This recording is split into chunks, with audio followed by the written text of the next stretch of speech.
California with a K. For what cause? Or just for? Arthritis Foundation. Oh, very cool, really? Nice. 525 miles. Oh my goodness gracious. Good stuff. Wow. Hey.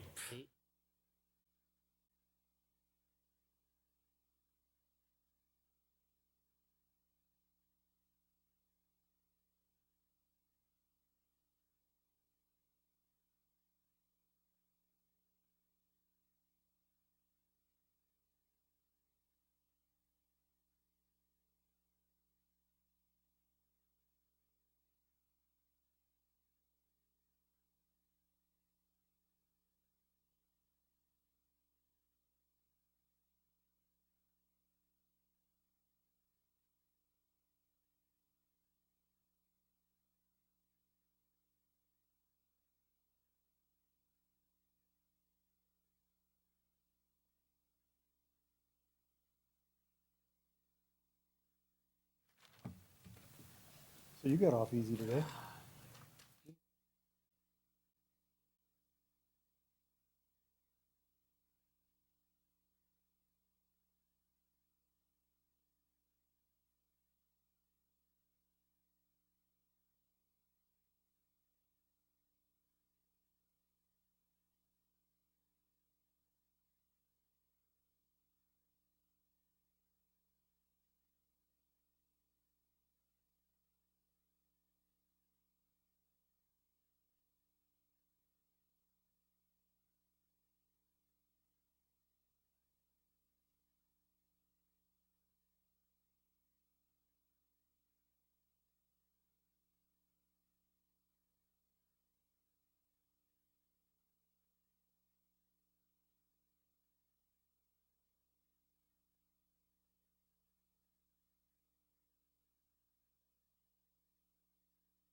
I'm teaching kids how to bully. Well, I don't think they're tough enough these days. You know what I mean? Like.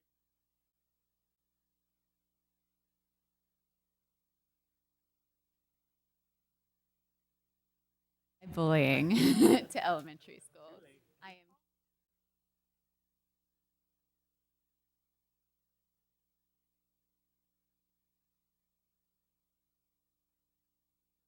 I'm calling the meeting to order. Please rise for the Pledge of Allegiance. I pledge allegiance to the flag of the United States of America and to the republic for which it stands, one nation, under God, indivisible, with liberty and justice for all.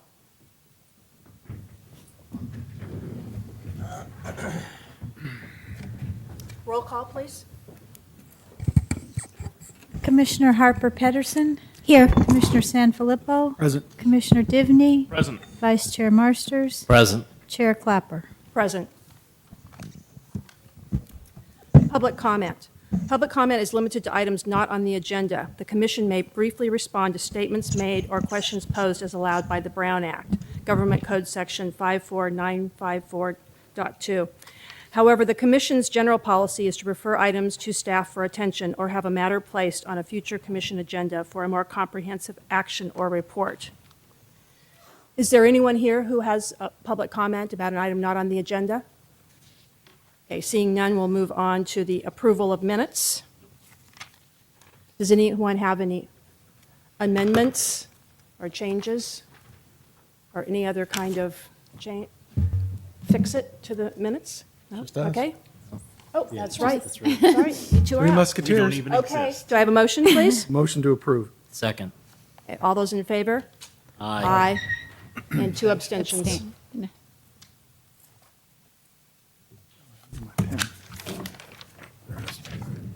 Okay. Public hearing. Procedure for public hearing. Staff will present a report on the history, physical features, etc. on the application, followed with the staff's recommendations. The applicant will make a presentation. Thereafter, interested members of the community may speak on the proposal. When all interested parties have had an opportunity to be heard, the hearing will be closed and no further discussion from the floor can be held. The commission will then consider the evidence and make its recommendation.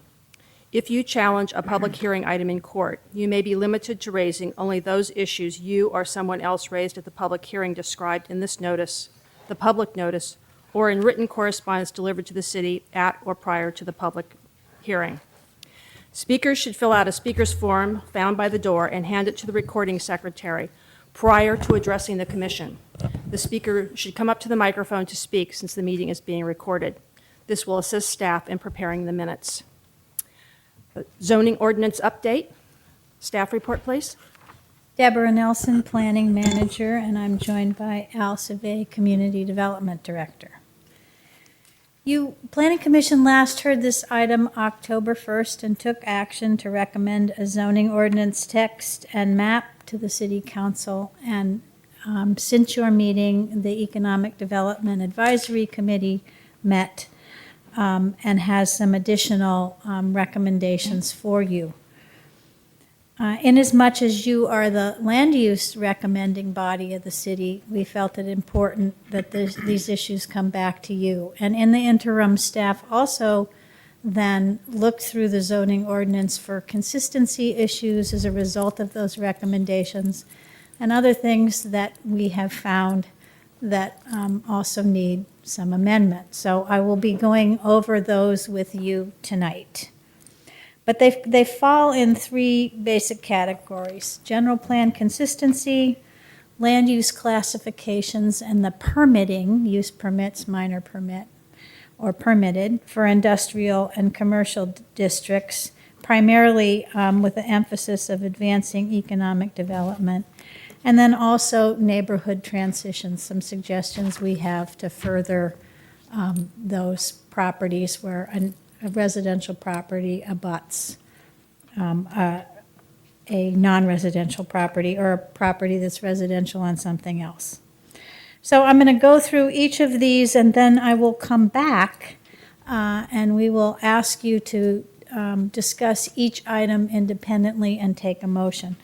The City Council will hear your recommendation should you make one shortly on November 14th, and then because it is an ordinance, they have two meetings. One's an introduction and one's an adoption. So tentatively, it's November 14th and November 28th. So as we brought to you before, there are corrections to the general plan land use map, and that there is a multifamily project on Old County Road, which should be designated multifamily. And then the multifamily project, which is at the end of San Carlos Avenue. Those are both existing developments, and they both should have a multifamily land use designation. So you would acknowledge this correction to the land use map. The Old County Road is at project is at 307 and Old County Road, and the East San Carlos Avenue is 907 East San Carlos Avenue. Then the amendments regarding the text. We will, as I mentioned, move through each of these. In some cases, I've combined them on one slide, but we'll go through those with some detail.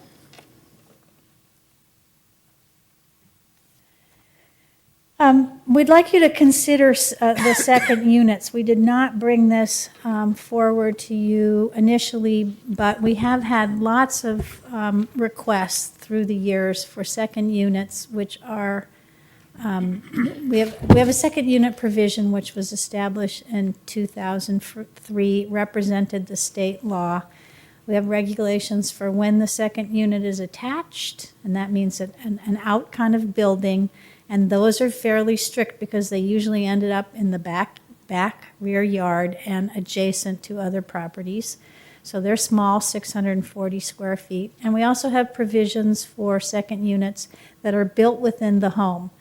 The state law allows for those second units, for cities to put some criteria around that, up to 1,200 square feet and 30% of the gross floor area. So in this community, if we went to the 1,200 square feet, that size of a second unit would not be reached until a house was 4,000 square feet or greater, which does get a level of review in design review, also through the second unit provisions. At a 3,000 square foot house, which is where it triggers design review, a second unit could be up to 900 square feet. And the 640 square foot provision, which is already in the code, a 2,100 square foot house, well, any house can have that, but with this 30% trigger, it would be a 2,100 square foot house would be 640. So we suggest you go with the state provision because the community has been asking for it. And we do see some applications that look like a second unit but are not. There is not a second unit application for bigger ones.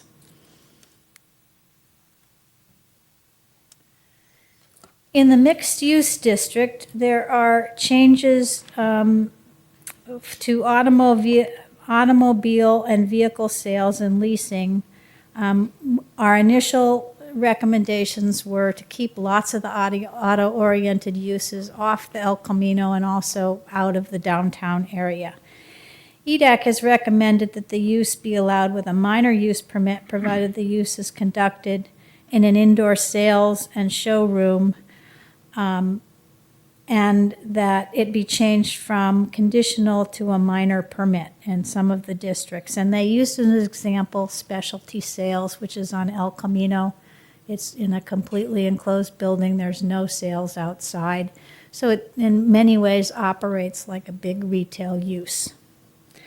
The staff has noticed a trend in other communities of boutique auto sales, where there might be one or two in association with a wine bar, and usually they're very high-end automobiles. And we think that should we have a request for one, say in downtown, that this might be something that could be considered, just like a number of years ago, a cabinet shop went into the downtown, and our traditional ordinance thought cabinet shop was where cabinets get built, but actually cabinets for your kitchen or a retail sales, and you come and you look at the item and then order it. So we suggest that you accept the changes that we recommended for automobile, vehicle, and sales with the very focused provisions that are described.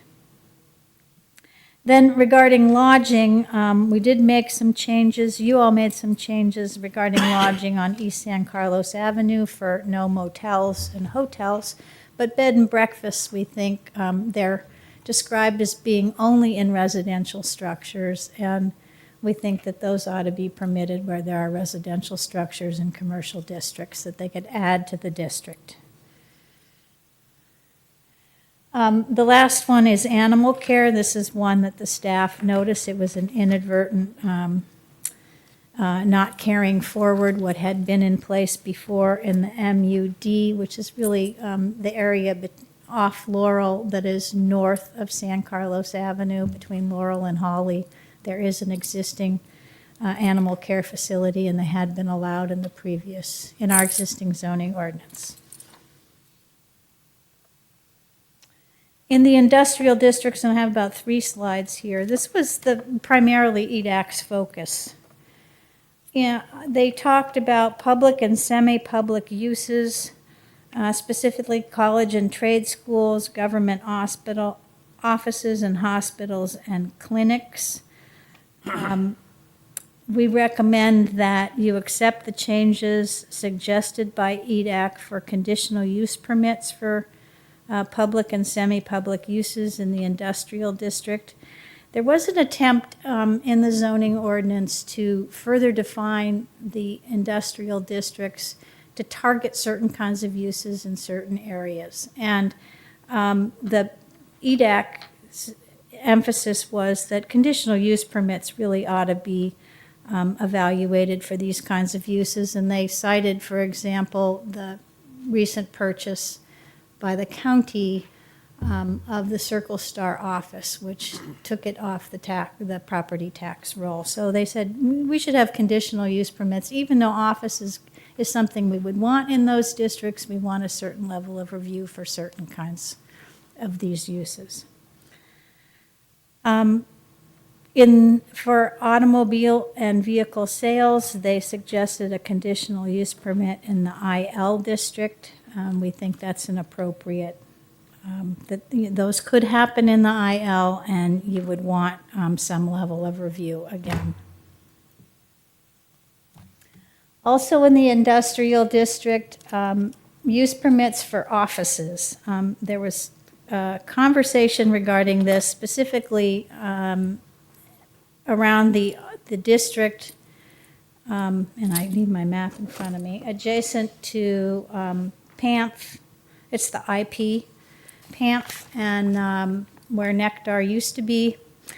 That the intent there was to allow places for offices, particularly medical and dental offices, to occur should the land turn over and those uses want to co-locate near the hospital.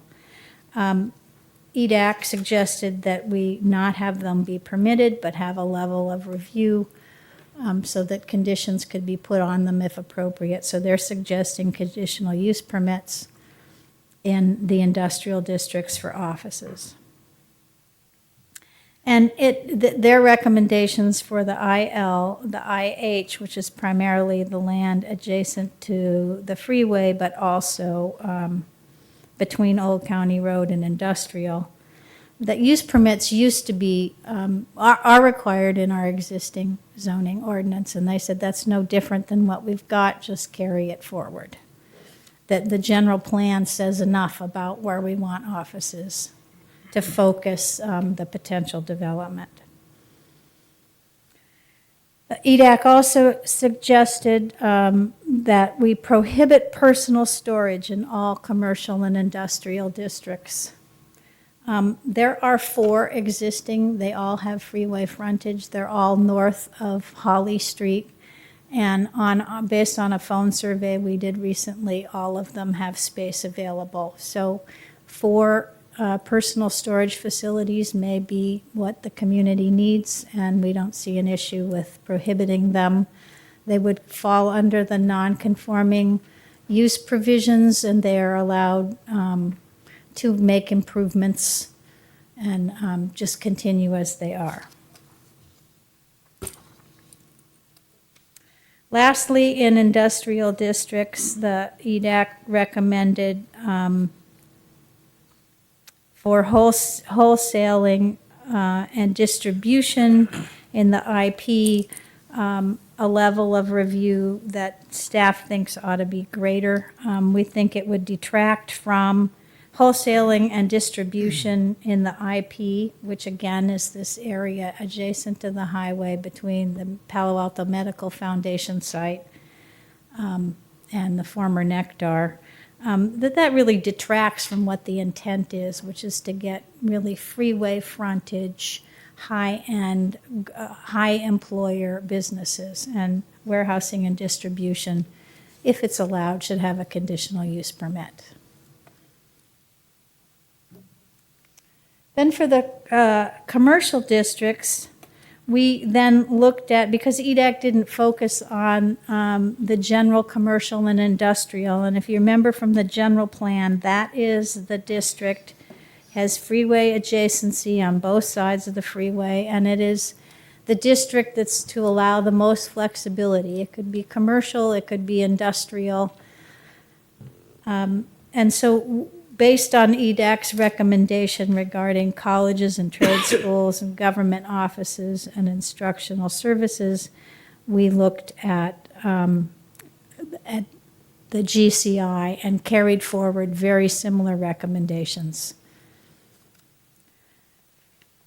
Related to that, and it occurs later in the code, there is a chapter called General Terms, and it's really where definitions are, and the definition for public and semi-public use classifications, we've added some language that refers to nonprofit. And so I put those on this slide as their kind of companion recommendations.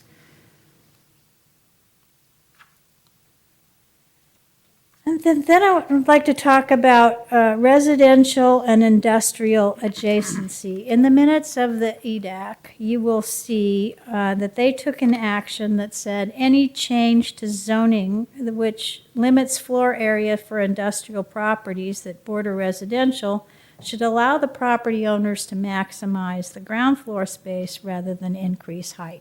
So their discussion was it's important to have big volumes of space on the ground floor, and they were suggesting don't have setbacks so strict such that that voluminous ground floor space could not be created.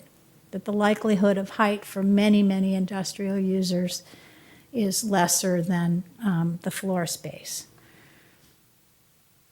This graphic already occurs in the zoning ordinance, and it's on page 102, and it illustrates that the way the zoning ordinance transition standards are written, the one-story height limit is the focus, that there is a lesser setback for the shorter of the building, and the taller it gets, the greater the setback from residential property. So there is an emphasis already on having a lower, bigger space. So there's no additional change recommended to address that motion of EDAC. It wasn't specific, and we think it's already in the zoning ordinance. However, we did continue to look at neighborhood transitions, and we know that there is continued interest and protection to neighborhoods. So we have suggested there is a loading docks and service areas were allowed to be 10 feet closer to residential than the 30-foot setback that you all set on August 1st. So you could bump out another 10 feet for a loading dock. We're suggesting that you have the very last part of any wall be 30 feet from residential, and that you make the change shown in blue here to 30 feet. And then there are, and we didn't spend a lot of time in our previous meeting focusing on lots of transitional standards that are not specifically in the district, but later in the zoning ordinance that talks about the development standards that must be met in various circumstances. And there is a standard in screening that calls for walls, and these are, on this D, there is also a 1, 2, 3, 4, and these are noise attenuating walls. So when there's a change in use, an expansion of use, what is essentially the fence between a residential district and an industrial district was to be a noise wall. We're saying expand that because there are also mixed-use districts adjacent to industrial districts. So we're suggesting you add the language in blue so that the residential neighborhoods have the protection of a new noise attenuating wall at the time when the ordinance triggers that provision. Oh, the zoning map, we looked at that again, and it needs to be corrected to reflect those two multifamily projects, and we are only referring to the planned development ordinance numbers for non-totally residential projects for everything else. So we take out the PD reference, and then we recognize that these are multifamily projects on the zoning map. So when you get to it, there will be a motion to adopt a brand-new resolution which recommends adoption to the City Council of the August 1st hearing draft that you have in front of you. That August draft reflects all the comments that you already suggested to the City Council on August 1st. So that concludes my presentation. Any questions? Commission members have any questions? Ms. Nelson? I mean, not really a question, well, sort of a question, I guess. I mean, do we really want 4 non-conforming personal storage units? Do you know what I mean? Like if we change the zoning, then we've got 4. I mean, is there a danger of a bunch of other personal storage, people wanted to come in and take over the place. I mean, I just don't, I don't know. That's kind of I'm just wondering why that's necessary to change. Personal storage, it is economically viable for the personal storage owner. And they don't change into another use. And in this community, and in most communities, they happen on also your most valuable land, because seeing them from the freeway is Visibility. also advertisement for them. So the EDAC recommended that we not allow any more, and when we asked about what about off the freeway, I think they felt that 4 was enough. Okay. And our survey showed that it probably is. Now, that does allow, because we asked the question about what about the Neil Young car that burned up? So that kind of storage on an individual basis in these warehouses is permitted. This is the kind of business where the whole business is storage. Okay, that makes sense. Thank you. Did you talk about other, which is about the delay of the MU designation? MUSA designation? No, I Did you- didn't. did I you go don't by know. that? I don't know if that will come up again in the public hearing, but what I put in other was that anything which requires you to go back and look at the general plan and do a general plan amendment, we don't suggest that you do, that you recommend the zoning ordinance to reflect the general plan that was adopted in 2009 and move that forward.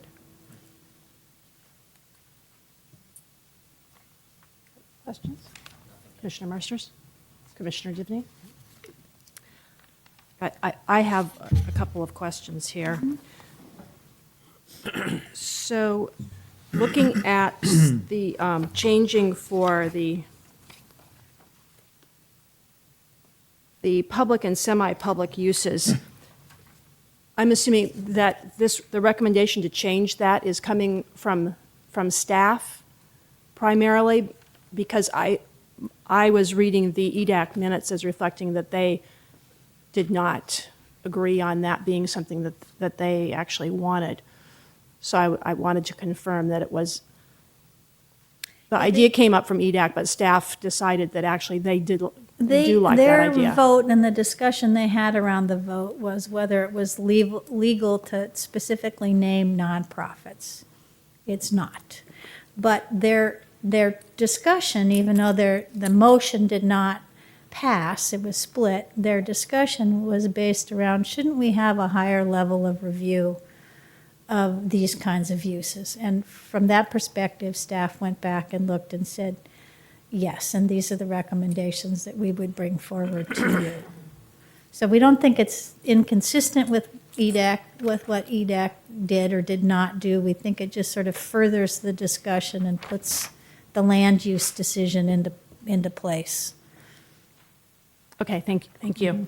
Then regarding the office space in the industrial areas, so in the IL and IH, offices are with minor use permits. And I thought the recommendation from EDAC was for a minor use permit also in the IP district. And I think you mentioned a conditional use permit, and maybe you're using minor use permit and conditional use permit interchangeably in this discussion right now, but I wanted to clarify which one we were talking about for the offices in the table.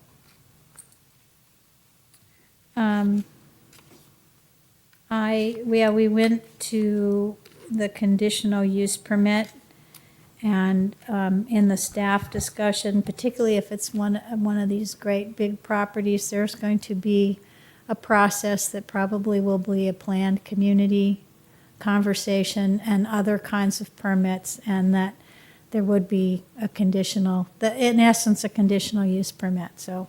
And so it would be conditional just in IP, and in IL and IH, it would remain minor use? Yes. To clarify, that's- Madam Chair, at the bottom of page 4, it says the recommendation is to change from permitted to minor in the IP zone. So it wasn't actually to go to a conditional use permit, but from permitted, which was originally recommended to a minor use permit, which is the next level up. It's not quite all the way to the level of a conditional use permit.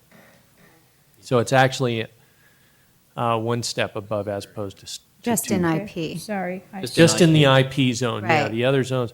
But Would that still one be- had, there was a lot of discussion that centered around the IP zone. Okay. Okay, so all three of the areas would change to conditional use? No. No, they would all Except for be, the, uh, That's IL why and I'm- the I'm- IL and the IH become conditional, and the IP becomes minor. Minor. yes. Step up. okay. Yeah, each They all one's- step up. So, Sorry. I so think this the is my easiest- question. In Yeah. this packet, the table that's in here Yes, doesn't have all of the changes in it then? yes, it does. Okay, So because I'm not exhibit- seeing all the changes, and maybe I'm looking, maybe there's another table in here that I'm not seeing. Exhibit That's why I'm D. confused. Exhibit, and it's attachment 4, which is Exhibit D. I am. Starts looking I like am this. looking at the wrong one then, okay. Exhibit D to the resolution. I was looking at the one that had the red type There's red changes on and it. blue. There's red and blue. And I'm Oh, sorry, I oh, should, when you asked the oh, question, I yeah, should have looked okay. at that myself. So those are how the changes would be illustrated in the zoning ordinance. And the red type is EDAC recommendation, and the blue type is staff, and in almost all cases, the staff recommendations just went further to address those things that EDAC had not addressed. Okay, I'm fine on that. Yeah, exception- I yeah. put my little yellow Post-it note on the wrong table. Okay. And the exception to what I just said was the warehousing, where they said permitted, and we said it should be a conditional use permit. Warehousing and the IP. Okay, well, that just wipes out all I'm my. sorry, wholesale and distribution and the IP. That's great, that took care of all my questions then, Oh, good. now that I know what pages I'm supposed to be looking at. I actually have one little quick question. Okay, On page 5, number 5, wholesale distribution, IP is meant to be for professional office use, Yes. Yes. so what's wholesale and distribution? I don't understand why we want to put those, it's confusing as to why we want to put them in there, so could you explain that? Deborah, go So ahead. you got a bunch, I assume these are office people that are doing that kind of work, they're not storing. Well, the industrial districts, most of the uses in the industrial districts are the kinds of uses you would see in any industrial district anywhere. So we had industrial district in the general plan, which then got divided into 4 parts to focus how we wanted the industrial to lay out. It could be that that there is wholesaling and distribution that would come into the IP in the interim before it changes to some other use.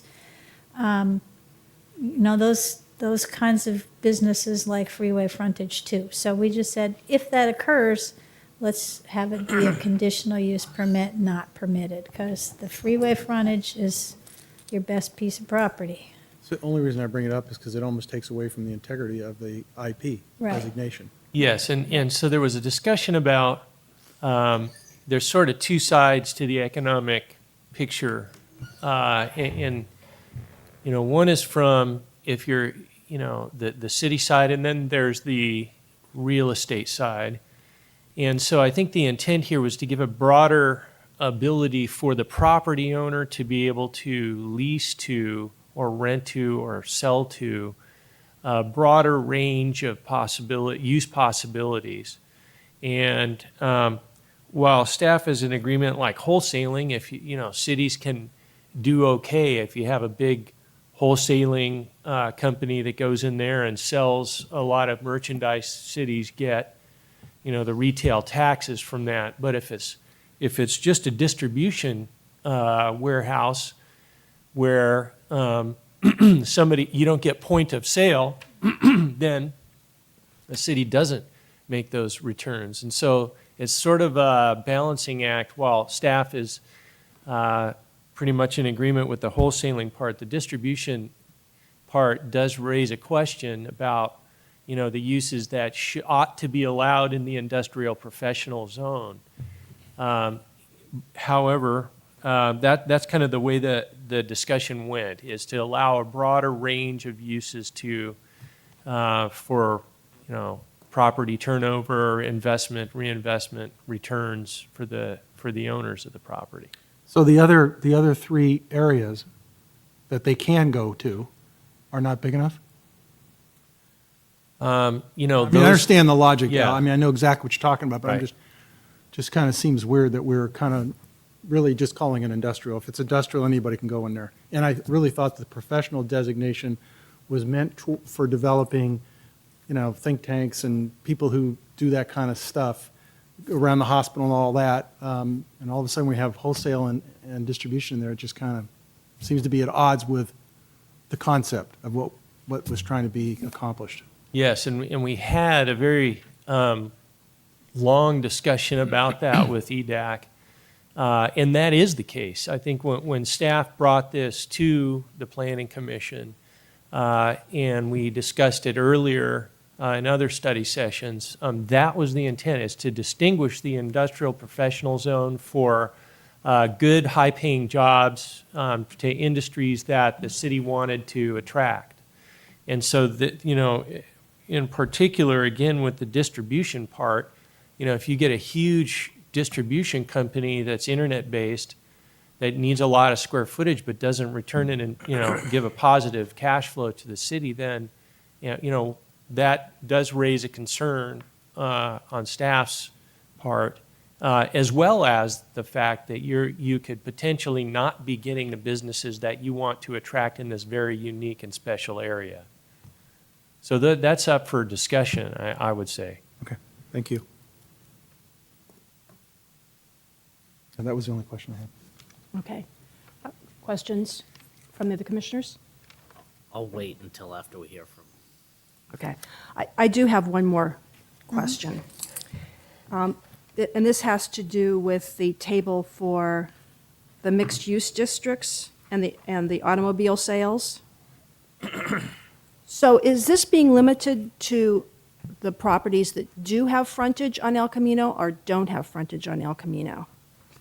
So I'm having a hard time understanding footnote number 6 and whether it's saying with or without frontage. I think number 7 doesn't that? Doesn't number 7 deal with that? And number 7 says must be within an enclosed structure. Oh, okay. Right, right. So 6 says if it's not on El Camino, then it must be consistent with the boutique.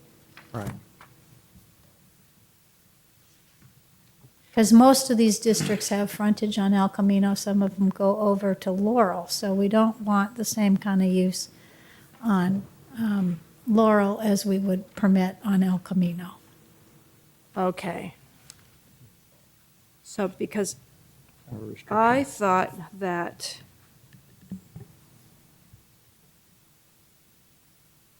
the EDAC was promoting that for those that did have frontage on El Camino. But Right. you're and taking then it we another took step it further further to because, look at this yeah, they boutique hadn't look even use. talked about the boutique or the fact that the districts fronted both streets. Okay, so if it does have frontage along El Camino Real, it doesn't have this. It still has to be within an enclosed structure. Correct, but its size is not But it's as this- important. Okay. Okay. Thank you for explaining that. All right. Any questions, other questions for staff at this point before we move on to public comment? Okay. I have 3 requests to, thank you. I have 3 requests to speak. Oh, okay, there are some more. Okay, the first one is Gina Vandalos. So if each of you would come up and please say your name and your address at the microphone. My name is Gina Vandelos. I live at 988 Montgomery Street.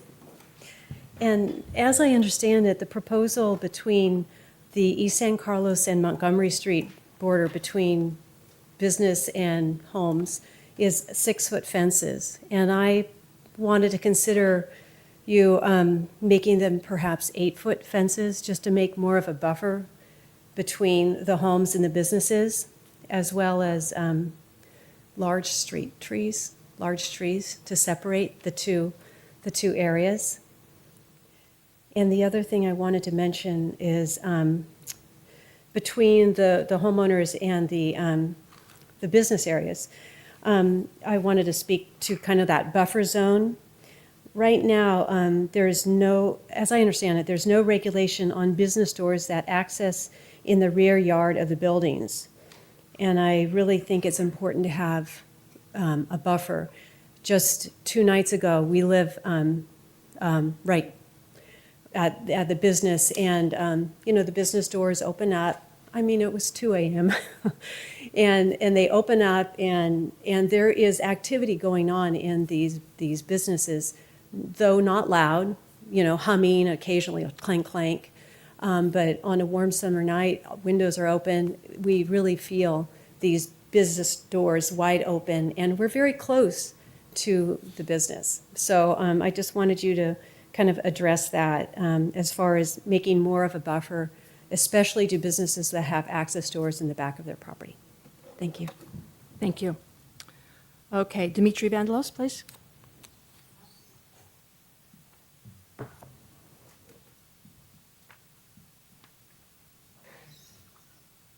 Hi. I want to start with just saying that, personally, I'm glad, and the community's glad to see that the feedback when we turned out at the last meeting where the zoning ordinances were first discussed, that folks actually listened. And I wanted to acknowledge that. I want to acknowledge that the Planning Commission heard what we were saying, that city staff heard what we were saying. And I think that's great. I think that's the start of rebuilding some broken relationships between the greater East San Carlos neighborhood and the city. So one of the things I wanted to mention is that all the feedback that I received in talking with neighbors was that no one is particularly happy about a mixed-use neighborhood on East San Carlos. And everyone essentially basically wanted to see single-family residential. Because we do consider, if you look at the map, that purple line is like a scar through our residential neighborhood. So, we would like to see that purple line along Old County, but perhaps something different designated along East San Carlos. Now, with that said, we are glad to see that there has been some acknowledgement and changes in the zoning regulations that do help preserve some of the integrity of our residential neighborhood. So I just wanted to bring that up. I wanted to echo what my wife said about the fences. I think we should ask for at least an 8-foot fence between different types of uses. So from a single-family house in the backyard to some other, whether it's an office or whatever the mixed-use neighborhood allows, make the fence a little higher, make it soundproof. That'll greatly reduce the issues that currently plague the neighborhood. My wife was mentioning the other night when at 2 a.m. One of the businesses had their rear doors open, lights were shining, noise kept me up all night, and essentially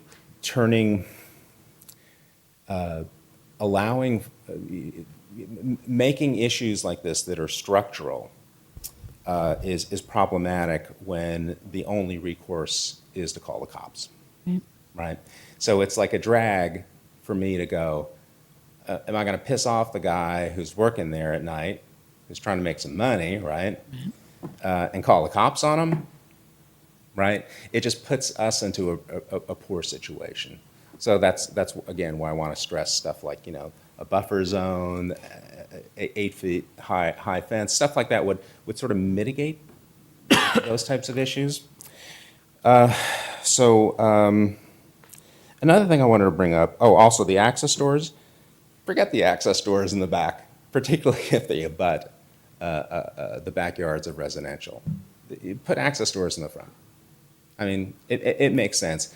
East San Carlos is particularly problematic in that each side is a residential neighborhood. And I don't quite know how to fix that other than to say, hey, make it residential, right?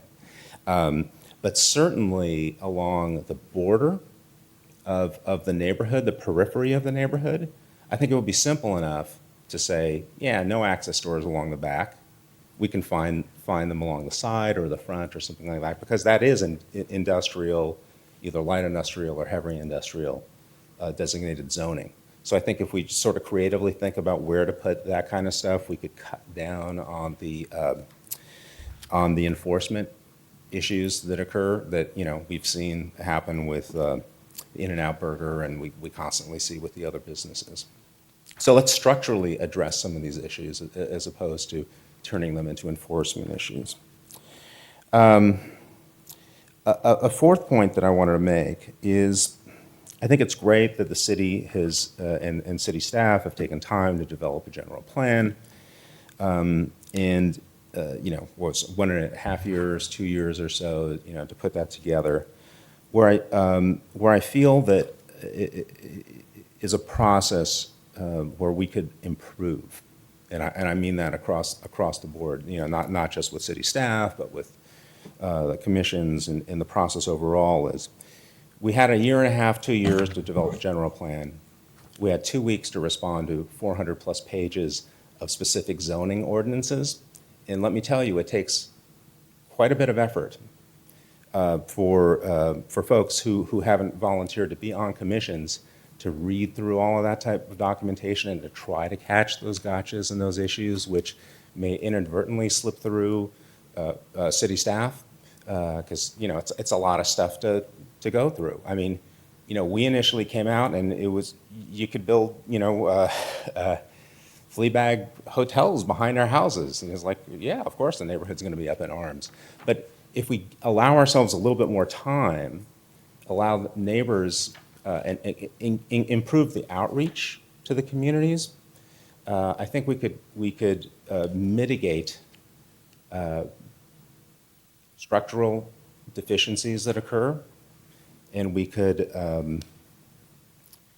improve the dynamic that exists between neighborhoods and the city in general.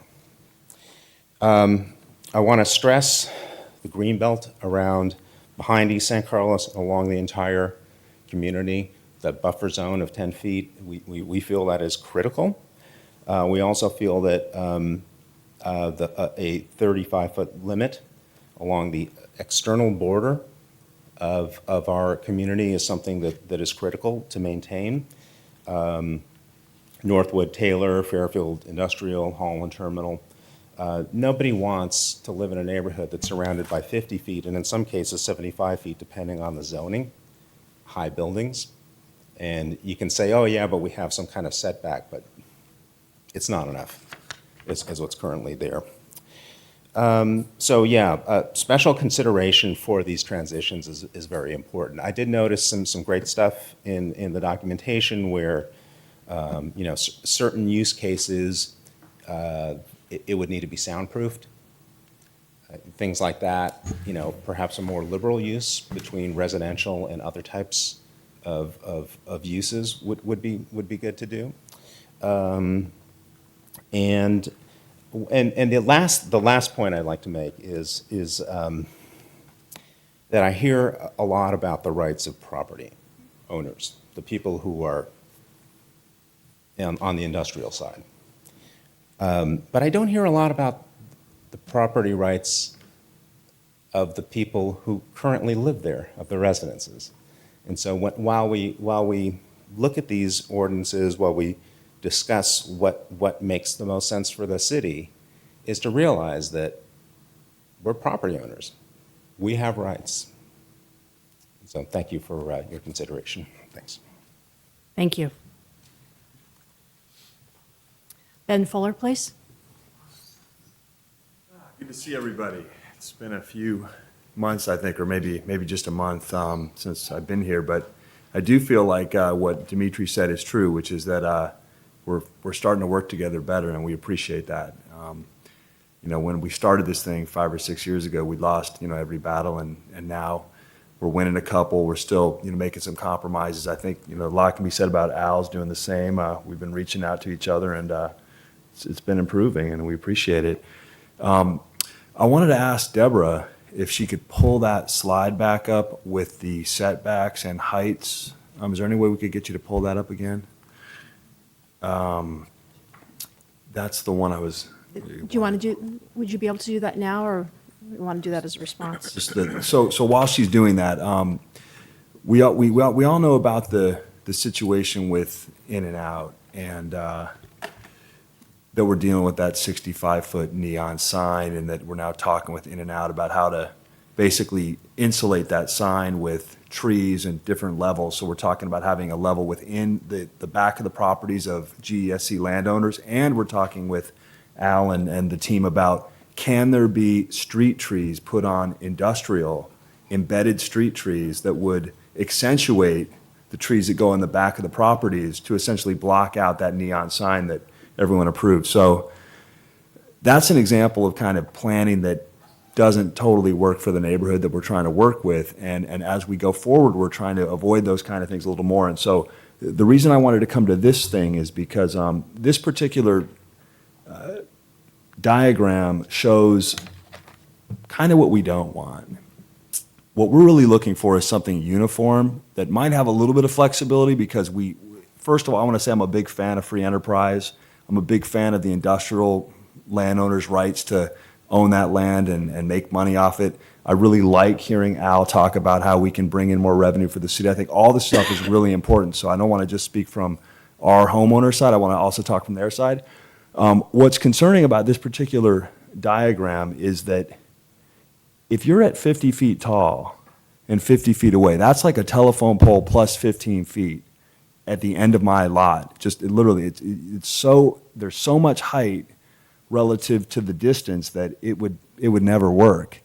And so we've talked about just something more uniform, which is any particular piece of land that abuts any greater East San Carlos residents not being more than 35 feet tall.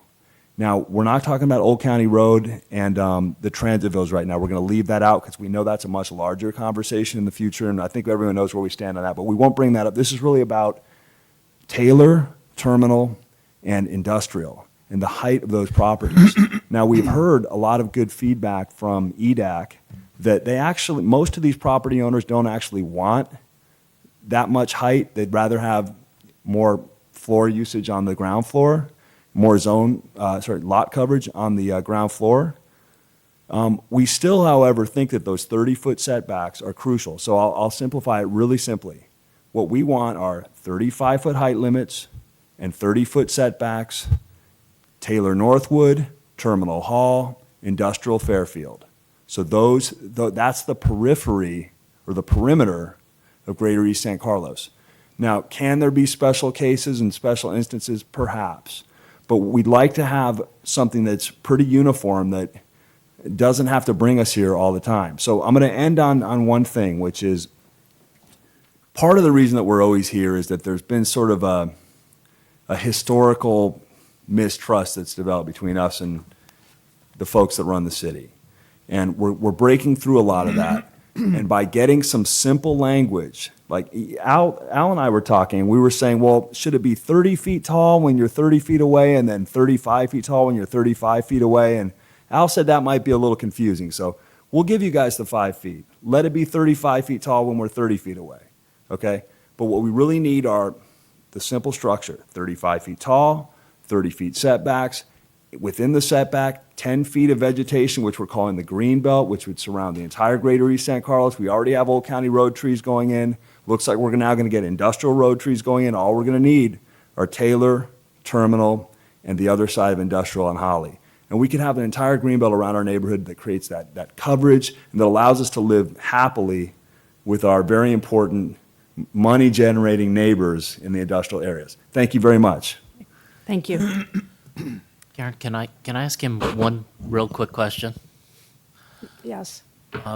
So if the height limit is 35 feet, would you be flexible on the distance between the backyard, between the lot line and the back of the building? So in other words, Right. if it stayed down at 35 feet, so say a business on one of these wanted to build and have more floor area space. We understand that's the okay? concern, yeah. Would they be, say, willing to, would you be willing to go, say, to the 10-foot lot line and allow them to have that extra 20 feet Right. if they stayed below, say, that height? These are industrial or commercial? Because would- we saw it that would it be only this- applied to the industrial. We saw the commercial was All of- taken out of that. All of these are industrial Okay. areas, is my Okay. understanding, that back up to residential properties. It seems like that is more of a relevant issue on industrial as opposed to terminal and Taylor, is that correct? It actually. Or is it really yeah. for all of them? It's more terminal, but it could also apply to the areas along what I think of as Northwood and Fairfield. Well, I think that's a really good question. I think we probably would like to take that into consideration. It's obviously a big impact on the value of their properties. And we don't want to lose these people a bunch of money, but conversely, we don't want to, we're already, like, the in and out thing probably costs us a lot of money. So it's like, we just have to figure out something that's fair. So, I mean, can we possibly talk about a compromise? I mean, maybe it's not 30 feet, but maybe it's 20 feet, for example? I want to Yeah. get that out in the Okay. open so that the I mean, we definitely commission want can- the 10 feet of vegetative zone. That's crucial. We want it, like, if we give them an allowance, can we put in a conditional use permit that they have to plant the trees, for Already there. example? It's I just already wanted there. to know whether you were open to that, and Okay. I think that's something that the commission Okay, needs to good. Thank have a you. discussion about. Thank you. All right, Sam Hertzberg? Good evening, commissioners and staff.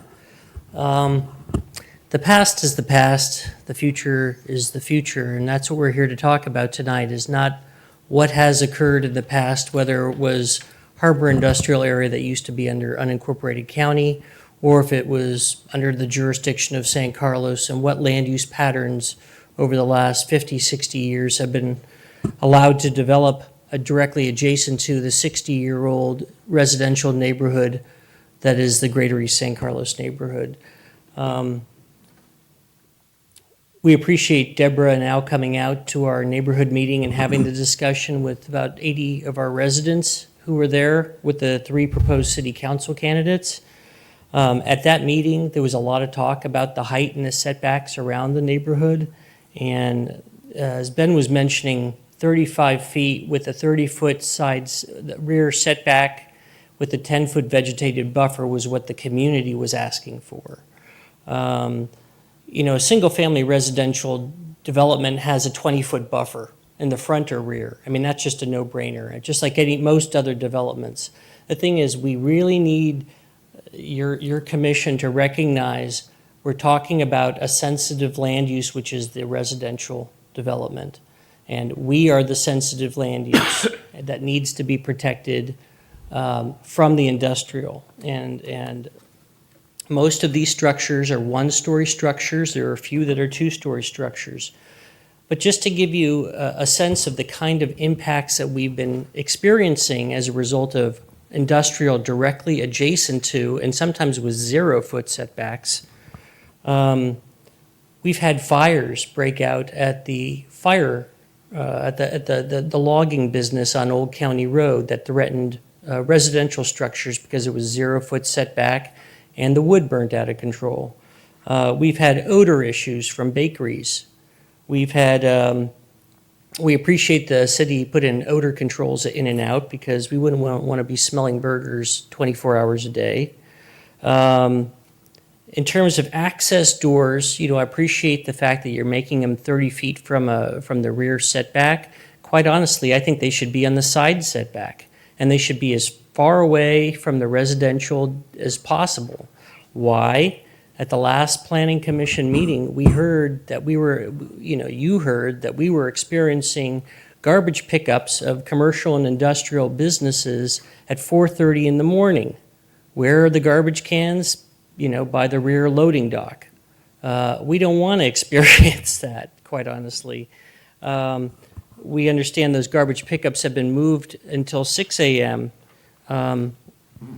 What time do you get up in the morning? I don't want to get up at 6 o'clock in the morning unless I have to. I certainly wouldn't want to be woken up all night long. Another issue we're facing that Dimitri had raised at the last meeting was about some of the Quonset huts and property owners in industrial buildings wanting to do business kind of later in the evening. And these are older structures that are not insulated, so it's industrial, okay, so it's industrial, but they're not made for that type of a use 24 hours, especially when you have sensitive land uses directly adjacent. We've had a lot of toxic emissions leaching into our surface waters and our groundwaters, and that's an ongoing source of concern. We still don't know. There's a $1 million grant the city is working with the stormwater agencies trying to figure out where are the sources of PCBs, solvents, heavy metals, DDT that are leaching from the industrial uses around our neighborhood, and we still don't know the answers to that. So those are real concerns.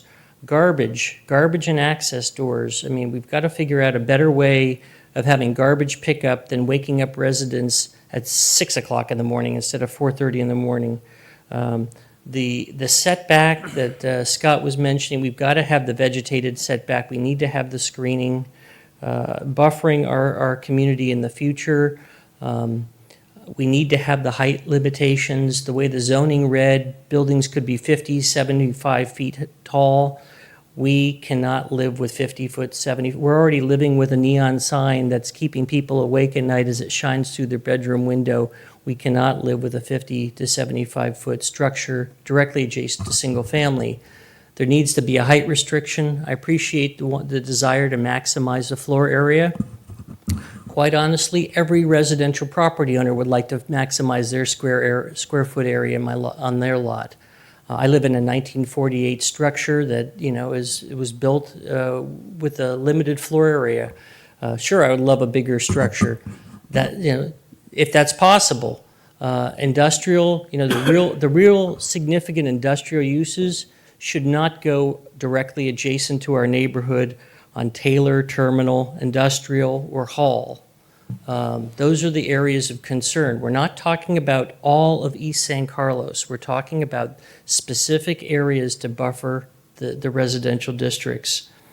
And in closing, I just wanted to comment about the proposed county buildings at the Circle Star. I work for the County Parks Department, and I'll be one of those employees that'll be moving there in the next 6 months probably. And just wanted to comment that, there's going to be 800 people there, and they're going to want to take lunch breaks and go shopping, and there's really not a lot in close walking distance. And I can see as land use, desired changes that there's going to be some pressure in those areas, whether the county retains those buildings long-term or some other use moves in there long-term. They're office buildings, and we need to think about some place for those folks to be able to go and shop close by. So those will be some new additional development pressures in the future. And yeah, thank you for your time. Thank you. Anyone else that would like to comment?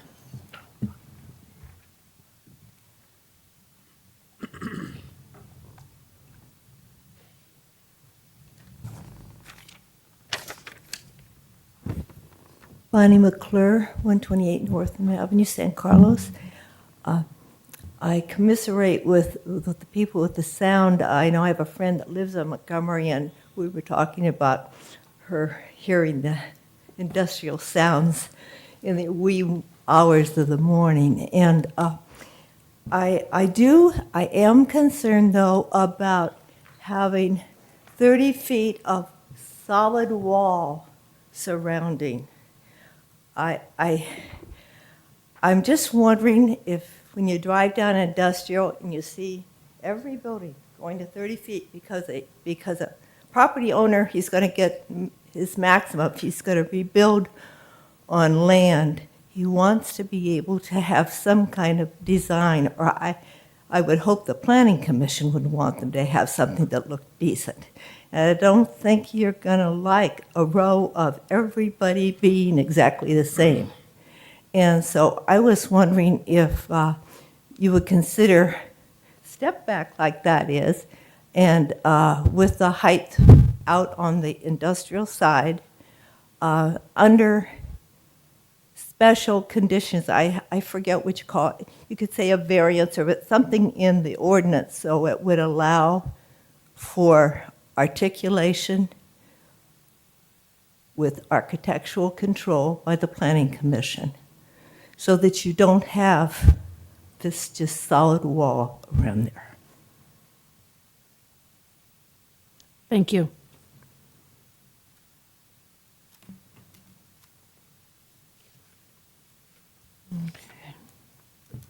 Anyone else?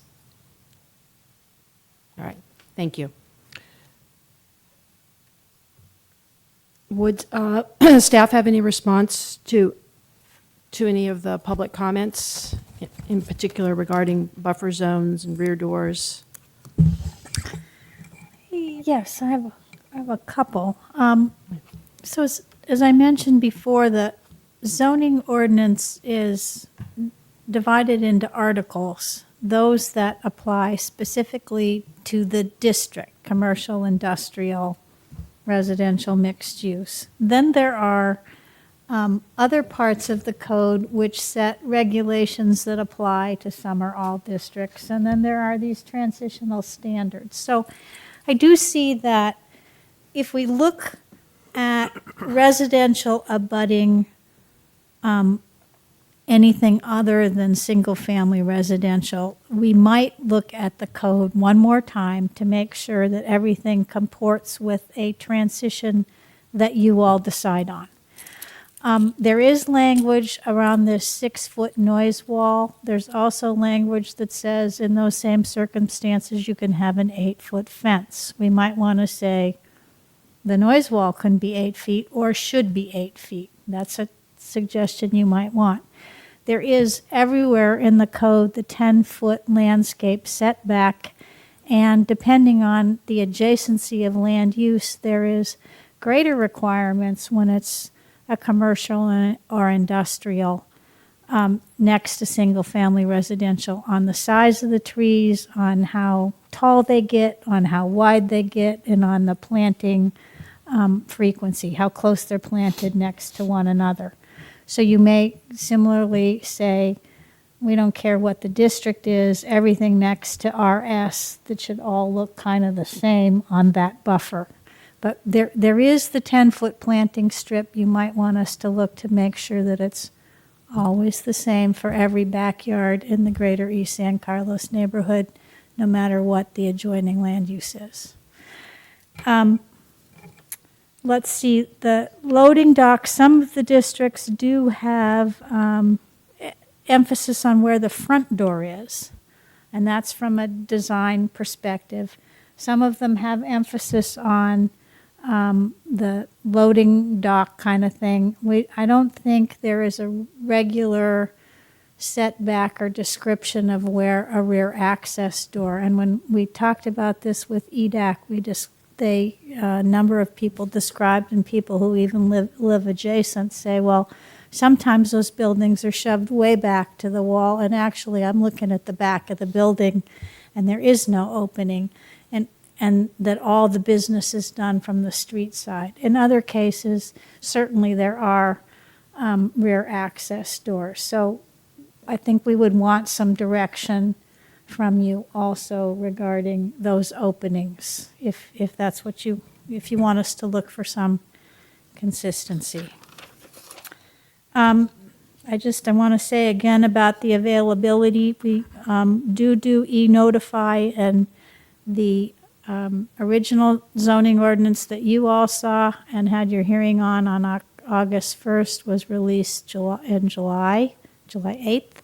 And this new version you're looking at tonight was also released 3 weeks to a month early as well. The staff reports, of course, come out later, but the document itself has been out for quite some time. On the 30-foot setback on this graphic, there are provisions when it can go 35 feet in height. You made that change for the mixed-use districts on East San Carlos Avenue to allow for pitched roof. In the I think it's the IA, there is an allowance for 35 feet to allow enough plate height, and that's with a conditional use permit. A minimum plate height of, I have to find it now, of 28 feet, and it could go up to 35 feet with a use permit, so there would be a level of review. So as Al Survey said earlier, there is an economic factor in the kinds of use that you want built in a certain zoning district that you have to consider. In the downtown retail, we know that if the first floor is not 14 feet, it's very hard. If the floor plate's not 14 feet, it's very hard to lease that. So this zoning ordinance tries to represent the zoning district and the leasable, buildable kind of building that could be put there. But again, we can look for consistency. We do think that this setback that's on the graphic before you does allow protections in industrial districts, and wouldn't recommend that you do a straight 35-foot height limit, because some of the uses, particularly on the north, or some of the properties, particularly on the north side of the northern part of Greater East San Carlos, and those industrial districts are quite big properties. They have lots of room to set back further. And Mr. Survey, did you want to add anything? On the northern side, those are the bigger properties, as Ms. Nelson mentioned, and also that was all part of the Harbor Industrial Association annexation to the city of San Carlos, and the heights and setbacks have been there for many years, and I think, you know, what is being recommended is much more significant setback than they have had historically. And also the height reductions are something that is much more significant than what they had historically on that side. On the other side, on the south side, the lots are much smaller. They're 100 feet in depth and about 50 feet in width. And so it's a real different situation for those properties. They're very small industrial buildings, and the 30-foot setback that was, and one of the things that EDAC was concerned about is that 30-foot setback and how it could impact ground floor area, which they believe was most important. On the other hand, the 30-foot setback that's proposed there does allow for a fairly significant floor plate on the ground floor. If you know, it's 50 by 100, so, and it's also the floor area ratio is a 2.0 floor area ratio. So what we found in our analysis of trying to see how much square footage you could get with that 30-foot setback, you can't get the 2.0 floor area ratio that is actually in the code currently. You can only get a 1.5. So with the 30-foot setback and the height restrictions, it automatically restricts the amount of floor area that those people can get because of the size of their lots. The maximum they could get is a 1.5 or 15,000 square feet of floor area on those smaller lots there. If you went to a 35-foot height there, it would further restrict their ability to get floor area. And our analysis shows that it would bring them down to about a 1.2 floor area ratio, which would knock off almost 4,000 square feet of floor area. So when you start to look at the economic impacts and the buildability of those lots, you start to see that there is a very real economic impact on those properties. And that's one of the things I think that EDAC was concerned about in terms of the buildability. But so there is a very real economic difference in the amount of height and setbacks that are being proposed there, and that adds up to dollars. If you look at the rents that are had in San Carlos for R&D, for instance, it's about $1.91. They call that triple net. That's out the door for the property owner. And for industrial, it's about 80 cents triple net, which per square foot. So when you look at a 3,850 square foot reduction, if you went to the 35-foot height plus the 30-foot, you're looking at about $88,000 a year in lost revenue to the property owners. And over a 10-year period, that's about $882,000 that's for the R&D. And for the industrial, you're looking at about $37,000 in lost revenue and almost about $360,000 or $370,000 in lost revenue over a 10-year period. So these are just some of the analysis that we looked at to see in the real world what kind of an effect does this have on those properties there.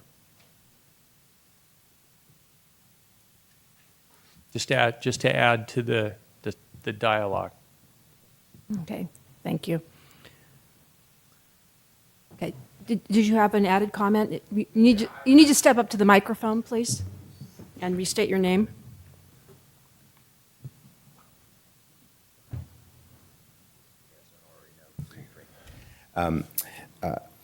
So I think Al makes some good points about potential revenue lost. But what I don't hear is property value lost for the residences. That has to be balanced. That's my only point. Right? It's fine to say one, but you can't do one without the other. Thank you. Okay. Do any of the commissioners have questions for those people who spoke from the public or for Ms. Dusling or Mr. Sabay? Okay. Do we want to close the public hearing? So moved. Second. All those in favor? Aye. Aye. Aye. Passes. Okay. Now, we could discuss each of these pieces based on the slides that Ms. Nelson presented earlier, if it helps our discussion as a commission. I have a comment before you go down that Yes. path, just for 1 second. The purpose of this, Deb, is to, we've already approved this document, is that correct, more or less? And we're now making changes to that document, or updates, or acknowledgements of corrections, or whatever you want to call it. I didn't hear anything about, I don't think I heard anything about these particular items in the public. Sounds to me like we're redebating the initial process that we went through. Is that, Sounds like it's another bite. okay, I just want to make sure I understand what's happening. Okay. Well, to the degree that we did make some suggestions No, I know. on residential transitions. I mean, we beat this thing up. I remember. Right. You could offer other suggestions to residential transitions, but we also want you to take motions on these Okay. use. Perfect. And Yeah, the these other thing ones. is, these are discussions that EDAC had. So they are in the minutes of the EDAC Yeah, I know. meeting about things. So that sort of opens it up for us to have those discussions again. Okay, And- sorry, and- I just wanted to right, get clarity. and that's a good point. I think what we have in these slides does not preclude us bringing up in any other discussions reflecting the public comment. But it would just be one way of structuring our approach on what has been presented to us to review tonight. So are you guys comfortable with, would you like to take it piece by piece, as it's shown in the staff report and with each corresponding slide? Or are you feeling more likely you just want to deal with them all at one time in our discussion? So tell me if you have a preference. I'm a process guy. I like Yeah. the- Yeah. That's what I'm leaning towards, but I don't, bite. but I don't want to force everyone into that, just to feed my own little fetish, so, okay. Can I? And then if we have any other topics, we will make sure we cover other topics. Absolutely. Okay. Can I start by acknowledging some ex parte communications that I've had with Tom Knudsen from EDAC and with several of the members of the Greater East San Carlos group. And so that includes Dimitri and Ben and Sam. Okay? Thank you.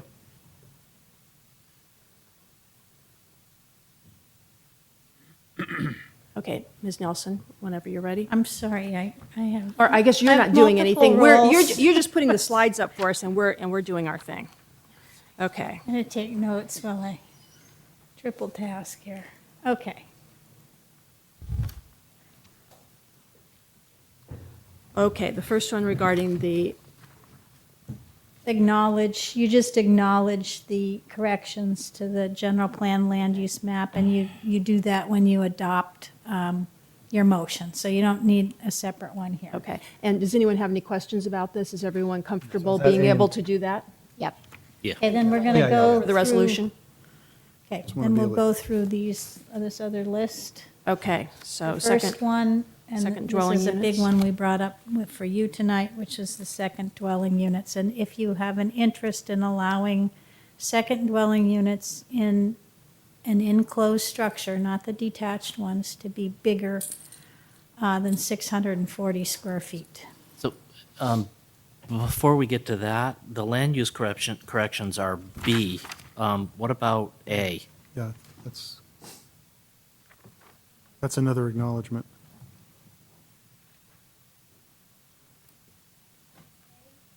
A, it's Purpose of commercial and land. purposes of commercial and industrial land use designations and zoning. well, it just refers to everything that's below. Right. Okay. Yeah. You don't need to do anything with that first gray box. The second gray box you would acknowledge Okay. with your motion.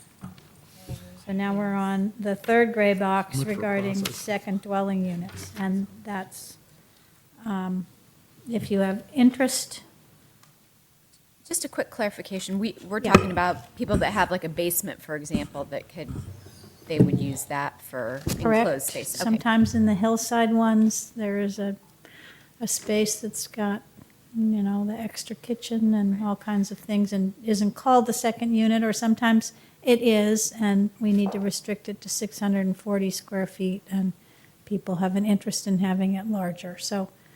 And we are only talking about attached second dwelling units. We're Correct. not changing the detached. not the That stays at detached. 640 square feet.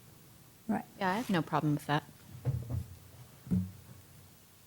Is everyone comfortable with that? Okay, A through C. Questions? Okay. Yeah, all right. Okay, so now we'll, So by consensus? okay. Yep. Mm-hmm.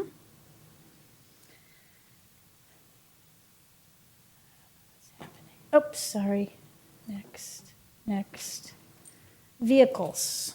Now, I combined three together because the mixed-use districts, there's three issues. The automobile vehicle and sales, and this is the permitting, allowing them in all the districts on El Camino and enclosed structures, and allowing the boutique ones in the more downtown kind of neighborhoods, to allow the bed and breakfasts, and those are restricted to already existing residential structures in those mixed-use districts, bed and breakfast. And the other is bringing forward what currently exists with animal care in the portion of the downtown district north of San Carlos Avenue. So we can address them all separately or one at a time. Okay, does anyone have any concerns about these? Not really. I actually think don't. the boutique vehicle sales would be kind of cool. Commissioner Marsters? Two minor changes, hopefully. My concern with the automobile vehicle and sales and leasing is the mixed-use, it sort of talks about all the mixed-use districts. And one of those mixed-use districts is mixed-use neighborhood, which backs up to I see. residential. It's not And- permitted. No, it's on, Yeah, but one of the statements here said this could be encouraged in San Carlos and allowed in the mixed-use districts. And I just want to say excluding MU-N. Right. And I think it's Exhibit D shows that it's I know, but excluded. I just, Yeah. Okay. yeah, I This is just want to staff make sure report. that there's no confusion between what the wording says and what the table says, Right. okay? yeah, and because what we're looking at right here is the staff report, not the actual wording of the zoning ordinance, right? Right. Correct. If you flip Because there back, is no 1850, just so you know. It's 1805. Oh, 1805, but yes. if you flip to Exhibit D, and we're now on page 2, there is a dash in the mixed-use neighborhood, which means it's not permitted at all. Which is why, when it said allowed in the mixed-use districts, it just flew up a red flag, even though in the other one, it's a dash. I just wanted to make sure that was clear. I don't think I can hear the horse. You can't, okay. Okay, the other thing that, under animal care, and that is, I actually wanted to add a footnote on, is it page 72? It's not page 72.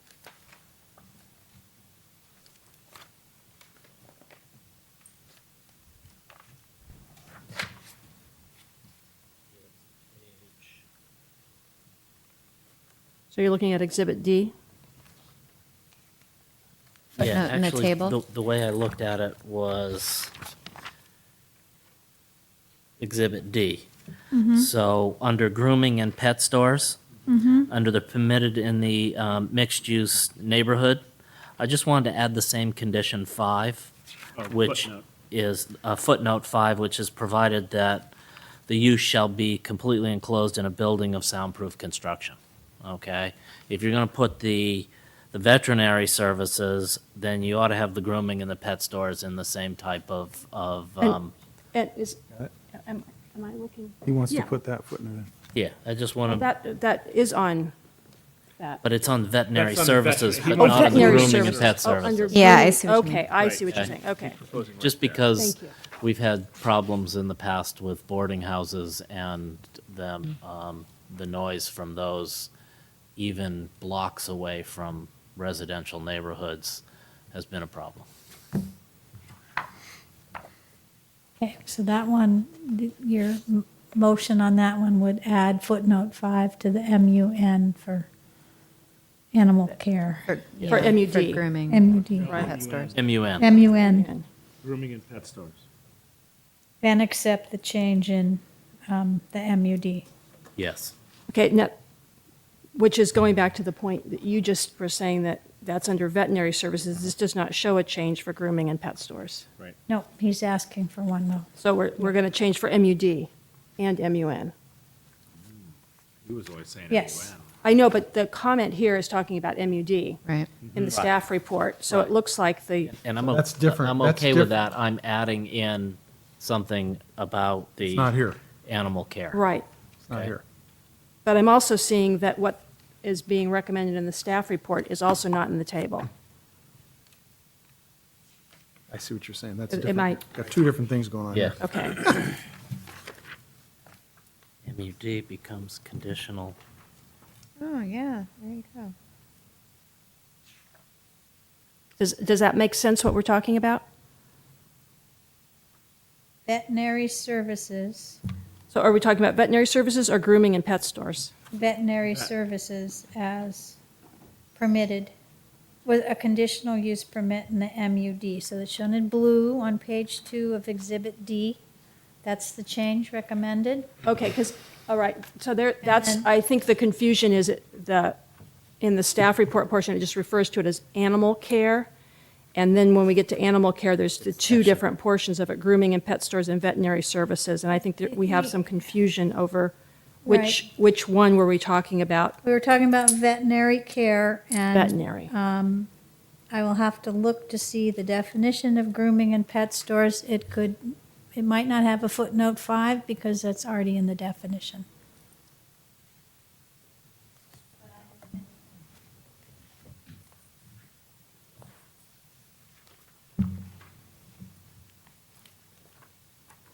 Sorry, I don't have it all memorized.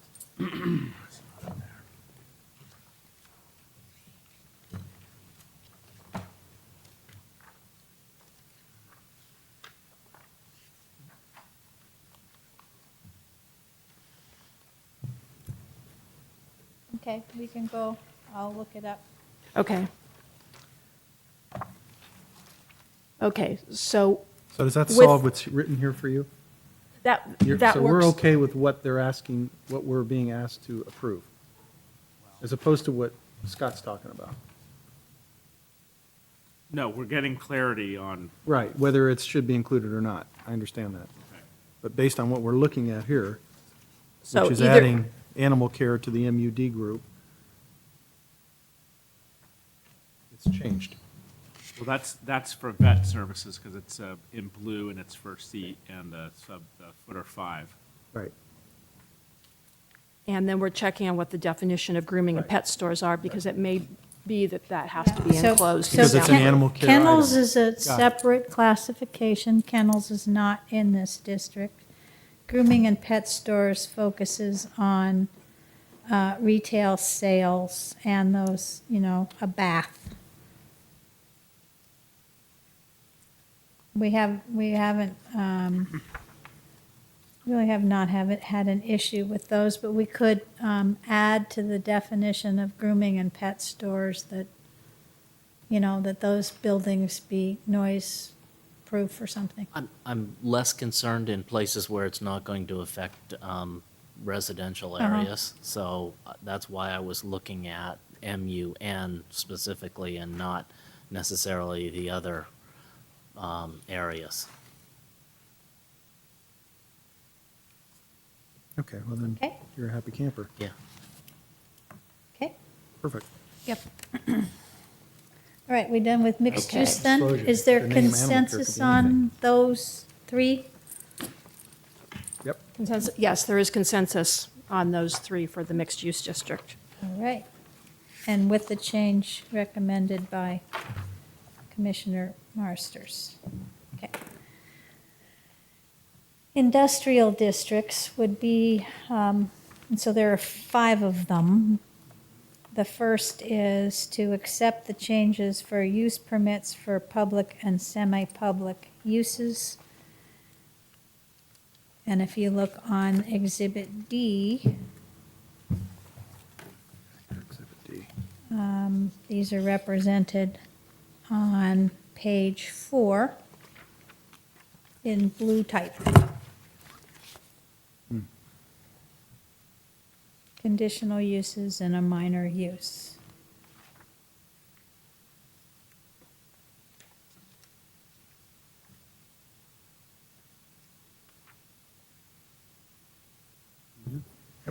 Okay. So can I Do you have a question, Commissioner Merzbacher? again, on number 2, the automobile and vehicle sales and leasing that are permitted in the IH and the IP, and now they're going to be permitted in the IL.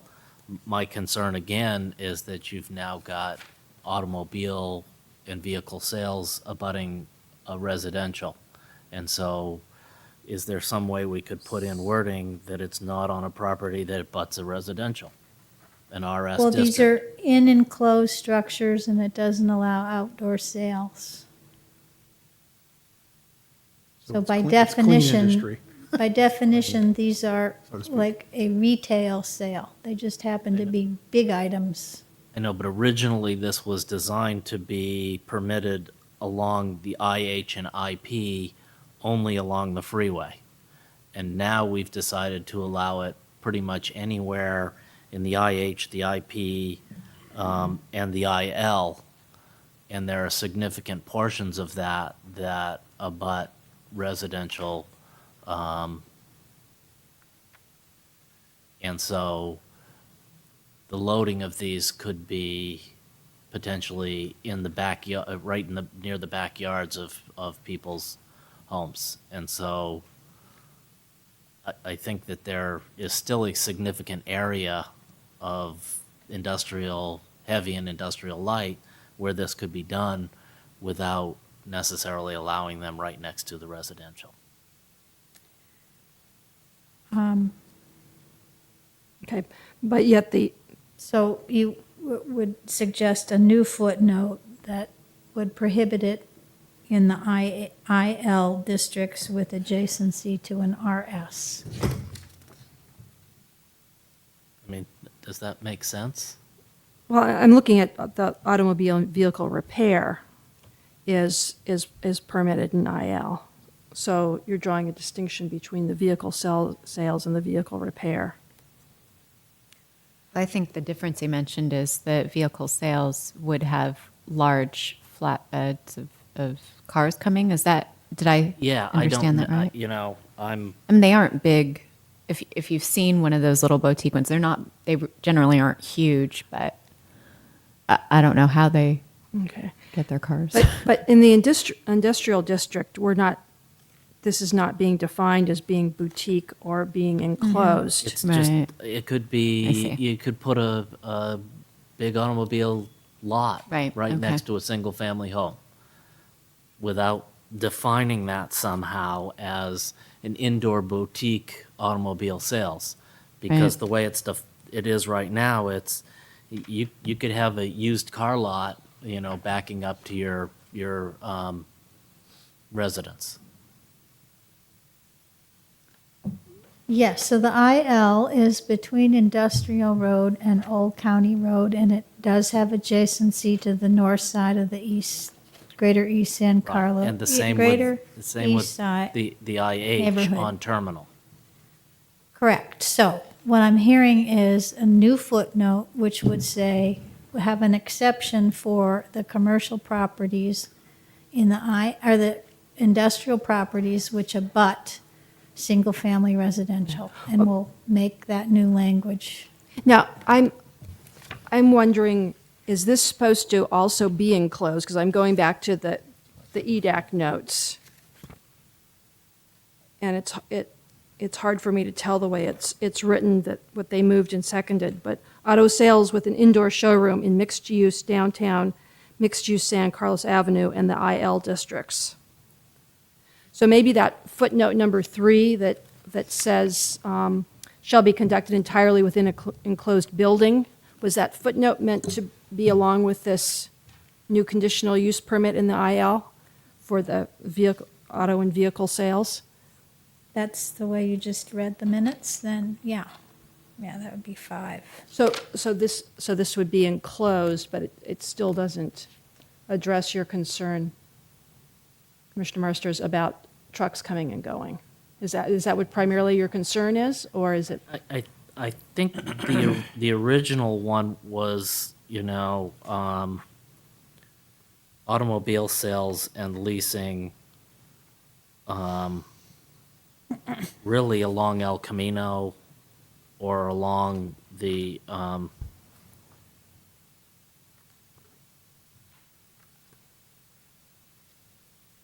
so for properties without frontage along El Camino Real, only retail sales consistent with the definition of general retail in 5,000 square feet or less. It must be enclosed, must be within an enclosed structure.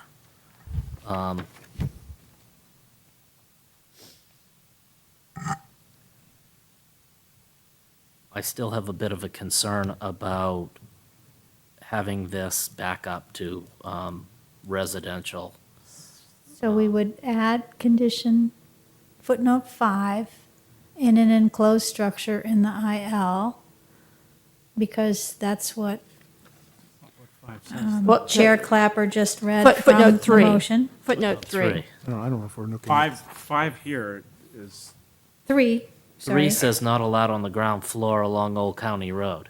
Are we page? No. No. We're on We're on page 8. industrial districts. You gotta go to Page page eight. eight. Right. Footnote footnote. 3. Okay. Footnote 3, and make a new footnote, which will be You're footnote telling within an enclosed building. 9, Okay. That's assuming, that is But there's not, consensus. not adjacent to single-family residential.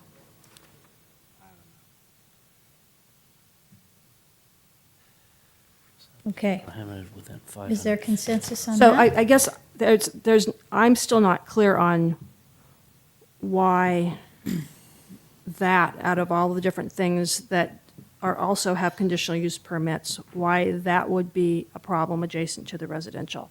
Well, So, because you if could you help me, look Commissioner at Marsters. automobile vehicle sales and leasing on page 6, the footnote for number 5 is that it's limited to properties between Industrial Road and Highway 101 and adjacent to shore, Okay, That's that's for for IH and IH IP. IH and IP. So if we add the footnote 3 for IL, that it must be enclosed. And 5.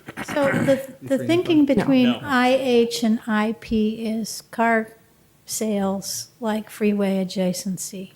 And so if you're going to have car sales in the industrial district, then focus that to the freeway I think adjacency. that's where the confusion here is So that there's really no definition of boutique automobile sales. And so, The boutique automobile sales, it refers back to retail sales. And so the boutique automobile does not apply at all in industrial. That was only for the downtown districts, okay, the So they're separate downtown and the things. mixed-use Off of El districts. Camino Real. right, so now we're going back This to. is, somebody wants to open a Leasing company. Regular old. Which enterprise is- car leasing in the IL. Which is That now, would be a use that's allowed. Allowed with a use conditional permit. use permit. And what I'm hearing is, as long as it's in an enclosed structure, so here's the concern. You're not allowed to have the boutique backing up to residential in the downtown or any place like that. But all of a sudden, now that you've gotten into an industrial area, you're allowing it to back up to residential.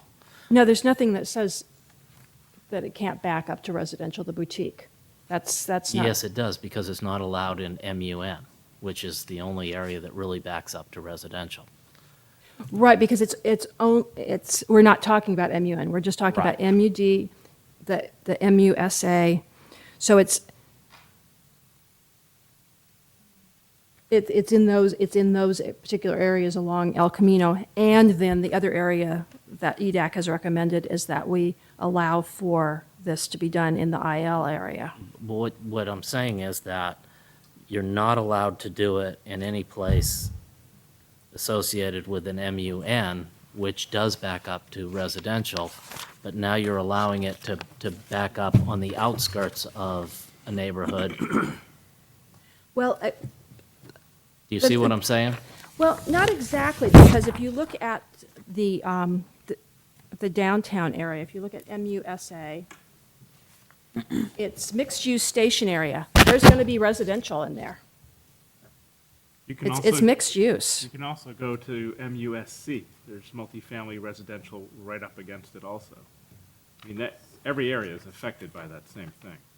So there's the potential for residential in all of those other areas that would allow for either boutique along Laurel or for non-boutique along El Camino.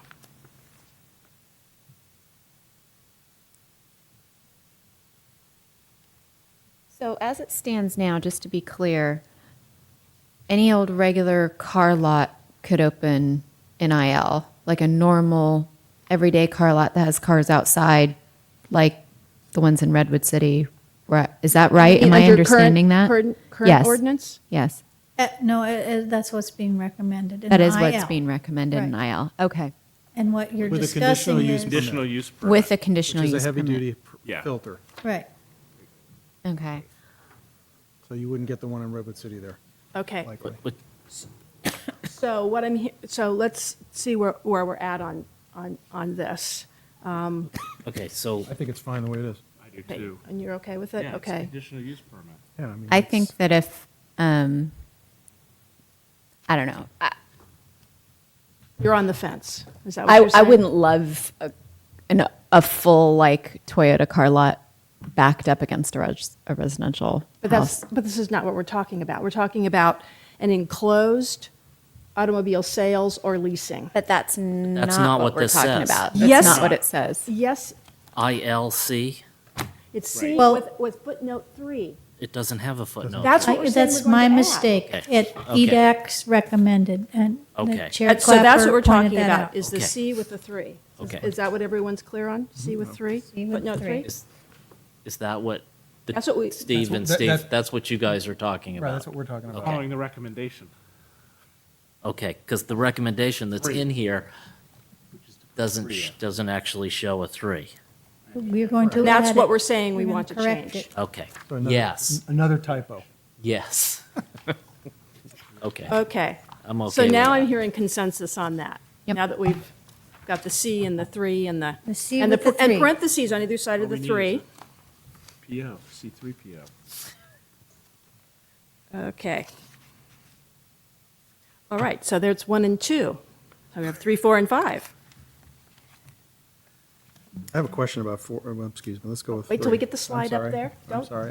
Don't jump the gun. Jumping the gun. I can't even remember what 3, 4, and 5 are. I'm looking for my next typo. Oh, jeez. Deb, I'm giving you a bad time. Editor. Okay, the office uses would be, Let's see. would be allowed with conditional use Conditional use permits. permit. Well, minor P for, minor permit for IP and then conditional use permits for IL and IH. Yeah, that's fine with me. I'm okay with it. Okay, we have consensus on Yep. number 3, that we're fine with that. Okay, now personal storage. Just a real quick comment about that. So if somebody came in and bought that property and they could take out that public storage and we'd be down to 3, is that right? Yes. And they couldn't replace it with another one, The, I would assume. the non-conforming use Yeah, is pretty generous on what you can do to upgrade and rebuild and. Oh, I But see, if it's okay. sold and taken for another use, which may be the normal course of life, when we, Yeah, over time, that could happen. yeah. If you Then- take that one then it that's in front of the wouldn't In be- and Out, somebody said, I want to get rid of it, and they want to put a hotel in there, that would, or whatever. Yeah. Okay. Then we'd have 3 and We'd there'd have be 3. no I way just want for to make sure I anybody understand to it. Yeah, Okay. bring That's forward. that's cool. Okay. Okay. Any questions or concern? Do we have consensus that we feel this would be fine with appropriate? it. Okay. Yes, we have consensus on that recommendation. Okay, number 5, wholesale and distribution. Would require a conditional use permit. Well, this goes back to the question that Steve had about whether that, maintains the integrity of an IP zoning in the first place. So I think we should talk about that. Yeah, well, I have heartburn over that as well. I don't think, it kind of destroys what we've tried to create. So I would not be in favor of this change. So you'd I would not. Really? not have it be permitted at all. it's Nope. really just 2 pieces of property. If you look at the. Well, then it doesn't make much difference. Yeah, We that's, can, that's we what I can was gonna preserve say. the integrity of what the creators of this document wanted to have, to see Which done. was the original version you looked at. Right. That it was not permitted at all. Right. Okay, so I'm hearing consensus that we do not recommend Yeah. this. Okay. Now we're- Okay, commercial districts. oh, Okay, this is regarding the college and trade schools. So this is the same as for the industrial districts, the one that we discussed Yeah, previously, right? Conditional use permits for college and trade schools with a footnote 3 that says, except between industrial and Highway 101 and Skyway and Highway 101. And this is kind of the University of Phoenix example. There are many, many uses that want freeway frontage, and the intent of this is college and trade school that serves, that was kind of our initial thought. They're big properties, one, but also that they serve the industrial district. And that throughout the general plan and most of the zoning ordinance, the freeway frontage properties have a very specific focus. And so there'd be a prohibition, a conditional use permit, and not on the freeway frontage properties. That was a staff addition to that one. Would that include rehabilitation programs? Any of this include rehabilitation programs? Those are sort of the not, yeah. So do we have a problem with compatibility with the neighborhood? Because I know I've seen situations where they come in and they're there for about 3 weeks because they're destroying the neighborhood. Well, they are conditional use permits. Okay. Instructional services, which are ones you guys see a lot, they're the badminton club or the fencing or something. Those are a minor, they go to the zoning administrator primarily. So when it says there's a conditional use permit required for government offices, I would assume most rehabilitation programs are sponsored by the government? Well, Not necessarily. I'm asking a general question. here. Yeah, that's a conversation EDAC got into too. You can't distinguish who owns them so Qualifies. much. So it would be a training institution, so it would require a use permit. Okay.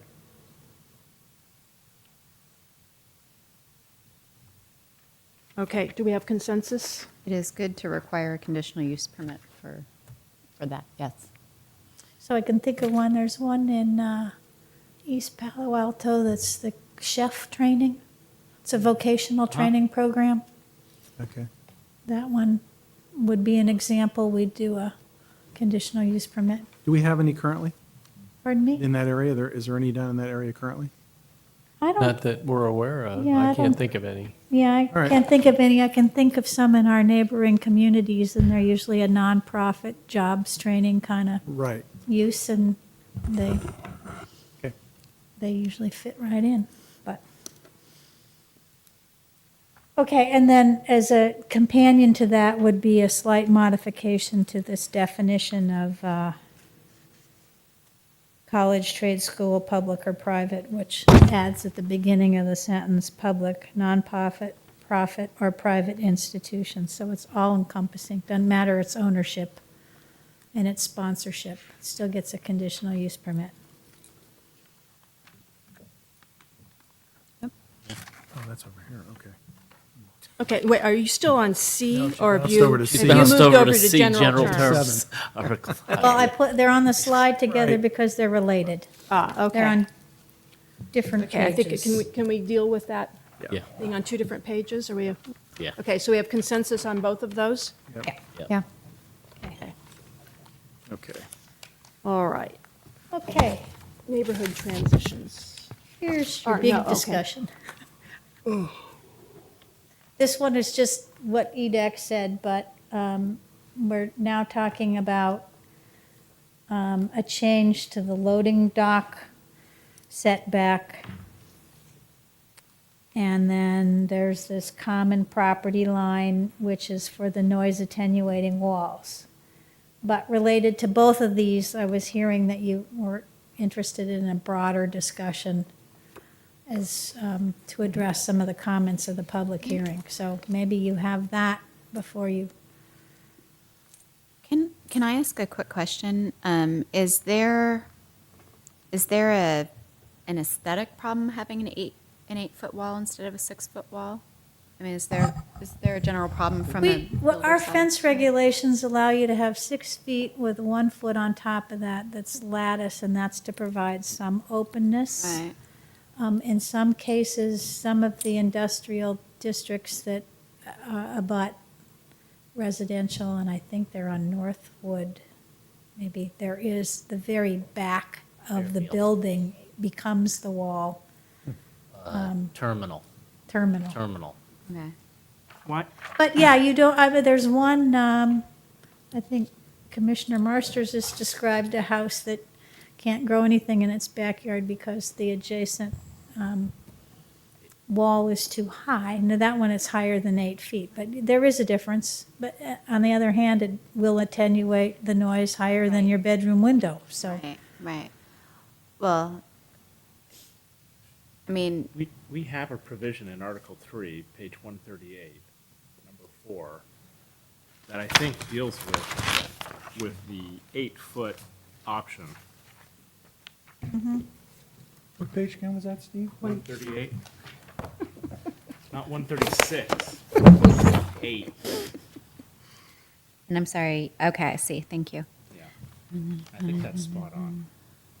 So there's, Yeah, it's addressed. so changing that from 6 feet to 8 feet, We don't is- need to. we don't, Because it's Here. already here. This is in But Article this is- 3, which regulations apply to some or all districts, and this is abutting non-residential fences, where residential properties abut industrial, commercial areas of public property from other than a public street. Fences may be constructed to a height not to exceed 8 feet. So this limits the fence height, whereas this other 6-foot is, here it says a screening wall, but you've been referring to it as a sound wall. one is, yeah, really, one is for security for certain things, and the other is really sort of a screening wall. Right, what I'm suggesting is perhaps there's a way to dovetail these to meet the two concerns. Okay. And since we have a start, I'll defer to Ms. Nelson and see if this is something that we can. He even uses the word abuts Hey. the neighborhood. I know.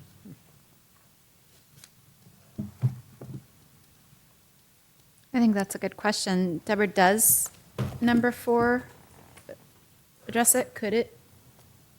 It seems to make sense to me. I mean, it seems like if It I'm says there reading can this- be an 8-foot fence. Right. The other provision says, when there's a change, you shall do a noise attenuating, which may not be a wooden 8-foot fence. It might be a double fence with insulation between it. It might be a concrete block fence. So if you want to carry the provision over, then I would carry it to the noise attenuating factor. Are you interested in attenuating noise? Because the height's already covered. I think the difference is that the one on page 138 puts the onus sort of on the residential owner, whereas the new one that we're looking at sort of puts the onus Fair point. on the Okay. industrial, commercial, mixed-use property. I would disagree regarding the onus. No? Nope, this seems to be just saying, hey, look, fence can go up to this height. It doesn't say who. Shall be provided at the time of new construction or expansion of buildings, or changes from one use classification to another non-residential use classification, which suggests to me that this is all talking about the non-residential aspect of it. That's correct. Whereas page 138, provision 4 is neutral on that. Just saying, hey, look, this is the height you can go up to. Okay. Regardless of which property Yeah, it's just saying, is look, going to construct the abutting fence. non-residential use, you can go up to 8 foot, and residential, so.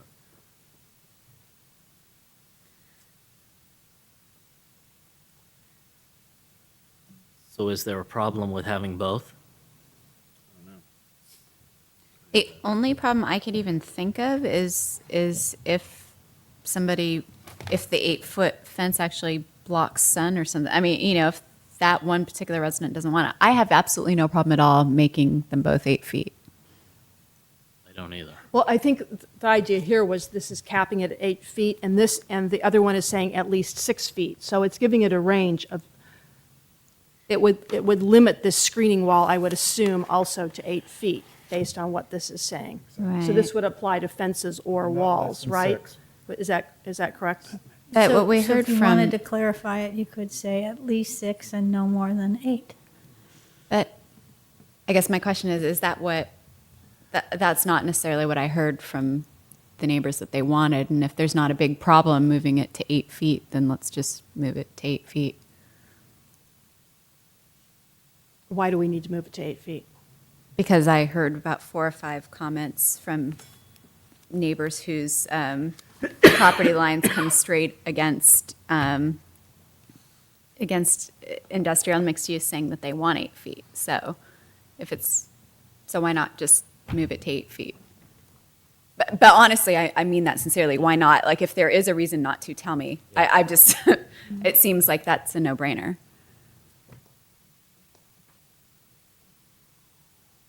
I'm okay with the way it is. I think it's covered Maybe adequately. you'd like to do a motion on that. So we can see if there's consensus. Okay. So in my world, even if it's covered, if it's going to make everything less confusing and everything more happy, can we just cross the 6 out and put 8? I mean, You're saying at least, now you're saying at least 8 feet. I am. I wouldn't say this at least number 8 4 feet. I says would no say greater than- screening No more than wall, 8 feet. 8 feet in height. Yeah, so take out Would at take out least. the at least. I'd just make it 8 feet and make it consistent with what's over here. That would say not to exceed 8 feet. Unless I'm missing something, in which Well, I case tell wouldn't me. necessarily say but- not to exceed 8 feet. I would just make it 8 feet. We ran into this same issue Okay. with the In-N-Out Burger and the fences that are actually along the back of the homes that are on Fairfield, okay? And they're 6 feet right now, okay? If a business went in on the other side, like In-N-Out Burger, they would be required to actually put in an 8-foot screening wall. And that's essentially what this piece here about 8 feet is all about. So Deborah, is there a difference between Okay. a screening wall and a fence? Definitionally? Well, the I fence. mean, maybe that's what we're talking about The here. fence regulations apply throughout the community, and they describe different kinds of fences you have. The point of this section 1815-090, I mean, screening maybe is, there are other subsections you're not looking at, but the screening is really the adjacency issue.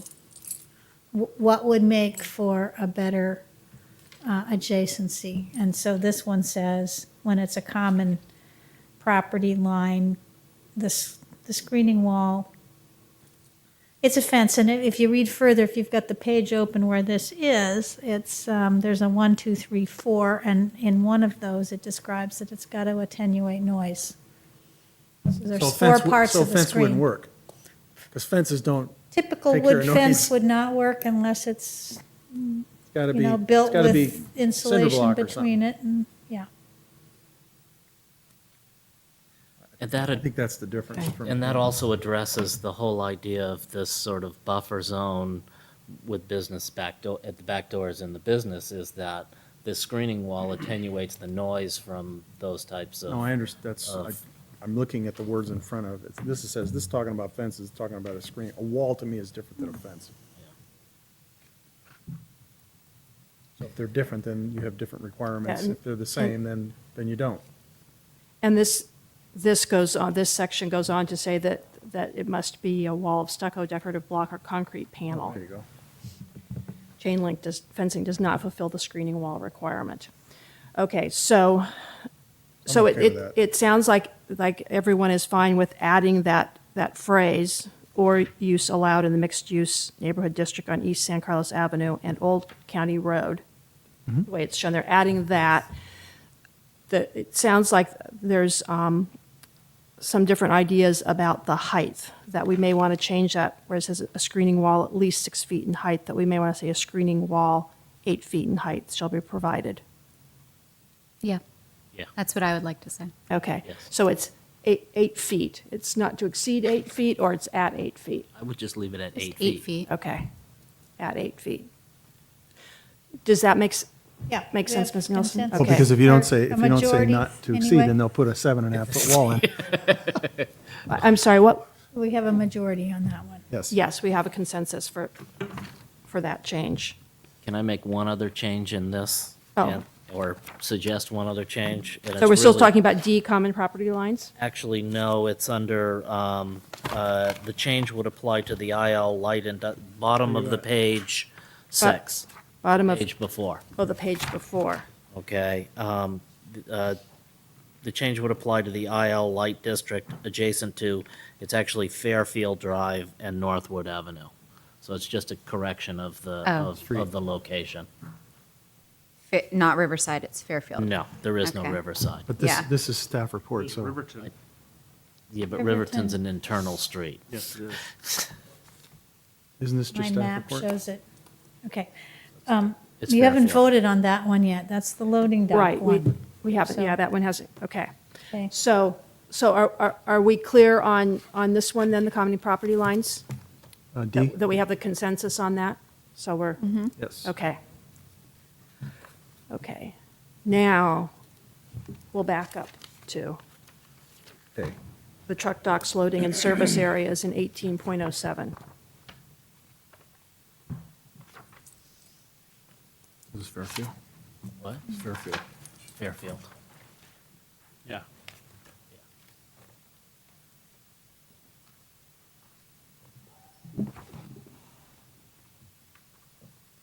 This change means that loading docks cannot project into the 30-foot setback that you established on August 1st. Right. Yeah, I think that's a good change. This gets us into that sort of larger discussion that I would like to have about the setbacks from residential properties. And realizing that we're opening a can of worms again here, allowing businesses, and I'm looking at two very distinct areas here, okay? One where the IL district abuts the residential, which is north of Holly. And the IH, which does the same thing along Terminal Way. And so when you look at Terminal Way, we'll start there with the industrial heavy. All of those buildings are on the property line, every single one of them, and it's a solid wall. And there are a lot of people there who don't have a problem with that.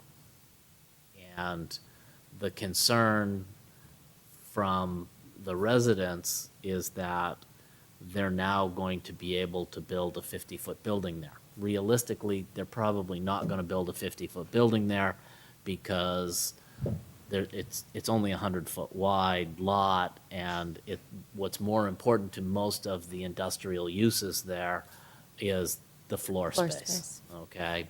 So when I look at that, I think, maybe we don't want that 30-foot setback there. What we want is that 10-foot of landscaping and give the owners of those buildings the 90 feet of the property, because most of those properties actually enter from the street and don't have driveways along the side. So what's important to them is floor space, okay? I still think that it would be nice to include that 10-foot Bring it up. landscaping, were those ever to be rebuilt, okay? But sort of, that's a trade-off for the height, I see. okay?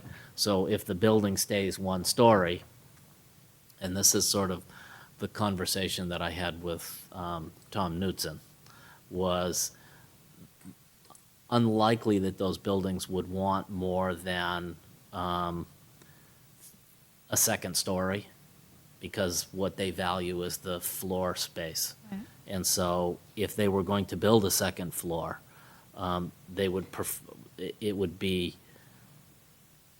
we would encourage that to be in the front half of the building facing the street. So it probably wouldn't even be seen from the residential area. And I don't know if I'm getting into too much detail for an ordinance at this point. But somehow within here, looking at that area there, I would like to give the landowners that flexibility, okay? Where they could use the extra property, okay, to create the floor space that they need, but it's a trade-off for height. And I don't necessarily know the best wording for doing that within an ordinance. And maybe, I'm just looking at the area south of Terminal at this point. Perhaps staff could assist you with crafting some language here. I think I understand, but I guess a clarifying question would be, is that in addition to the current recommendation that the Planning Commission has made on height and setbacks? So the current recommendation is 30 feet plus. You can go up to 50 if you step it up away from the property. But if you want more ground floor area, and you can have a 10-foot setback at the rear if you have a maximum height of no more than 35 feet. So you have those two possibilities. Is that what you're, just to clarify for staff? Yes, essentially, I was looking at giving the landowners options there. Okay. Okay, and I'm not sure if it's 35 feet or whether it's 30 feet, because if you have a single floor, my guess is you're not going to go above 30 feet, okay? I don't think that most of those buildings are more than 30 feet high. And the properties, the single-family homes are limited at 28 feet. So I'm thinking that first floor for an industrial building is probably not going to be more than 30 feet high. Well, we went through this before, and it was 35 feet, and that was 2 floors, right? That's right. So the question is, if under the current standards that we've kind of laid out here, how large of a square foot building could you put on whatever size lot that is? And I have no idea what the lot's, you said 100 feet deep? They're 100 feet deep, By how wide? 50 feet. Yeah, so, 5K, so when you got 10 feet, you're going to lose, in your theory, you're going to lose to the trees.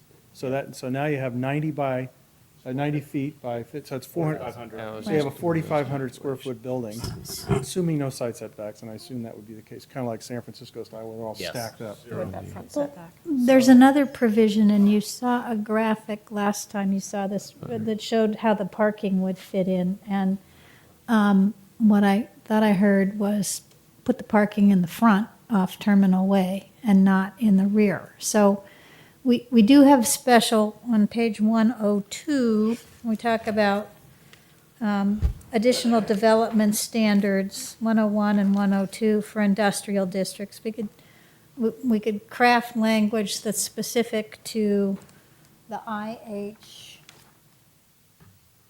on the north side of Terminal Way, which has what you're suggesting, which is the landscape, then a wall with no openings, a height that's not greater than the one-story height, which is either 30 or 35. I think it's 30 feet for the industrial. And then at some point, when you could go up, and I'm hearing that's half of the Front half of the lot. the front half of the lot. so what I also heard was a question, how many square feet could you get? Yeah. So under the original scenario that you had proposed, you would be able to develop about 70 feet of the 100-foot lot, and that would be a 3,500 square foot ground floor plate. Under the scenario, you suggested maybe a 10-foot landscape setback with 35 feet, and that would be a 90 by 50 development, and you would get another 1,000 square feet. So it'd be a 4,500 square foot floor plate on the ground floor. So you're getting an extra 1,000 square feet on the ground floor. And on the second floor, you'd also get more space, would you not? Right. Because your setback, Yes, You got that's 10 true. so that's you- gonna even- Yeah, 9,000 total.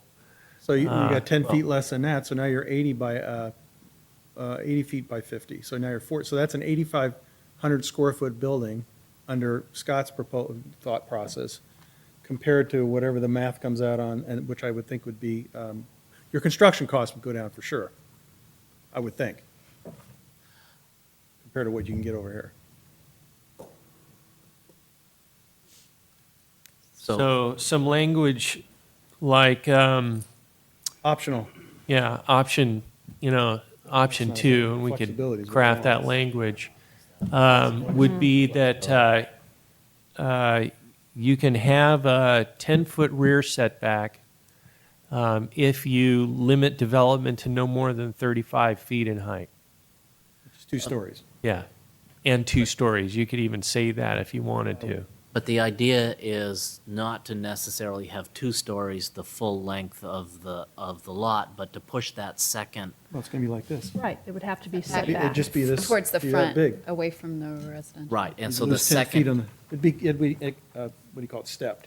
Okay, then that's a little different then. Reverse setback.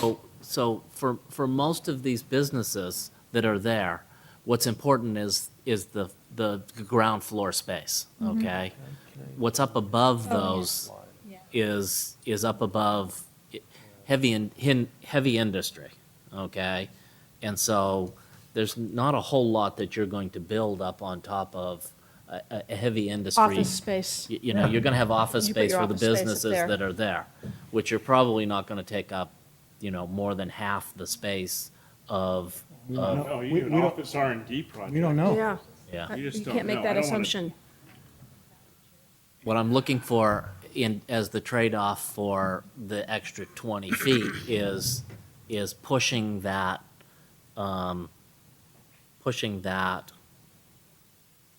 You mean away from resi? away but- from the residential, Well, the that- second floor. That gets into an earlier comment from the public, though, about having the massing pushed to the front. Having a solid wall with no relief, no bulk massing relief, interest, et cetera, Yeah, there's certainly a on the trade-off. front. So we're really On the trying to, front. I that think was Ms. the, McClure. she was talking about the back of the building, weren't you? No, You she were was talking about the the front. Talking about front. the You were front. talking about the On- front. on the but street you- frontage. You need to have some of that anyway, because you're not allowed to have more than a 25-foot wall without some sort of relief anyway. Right? That's in the code.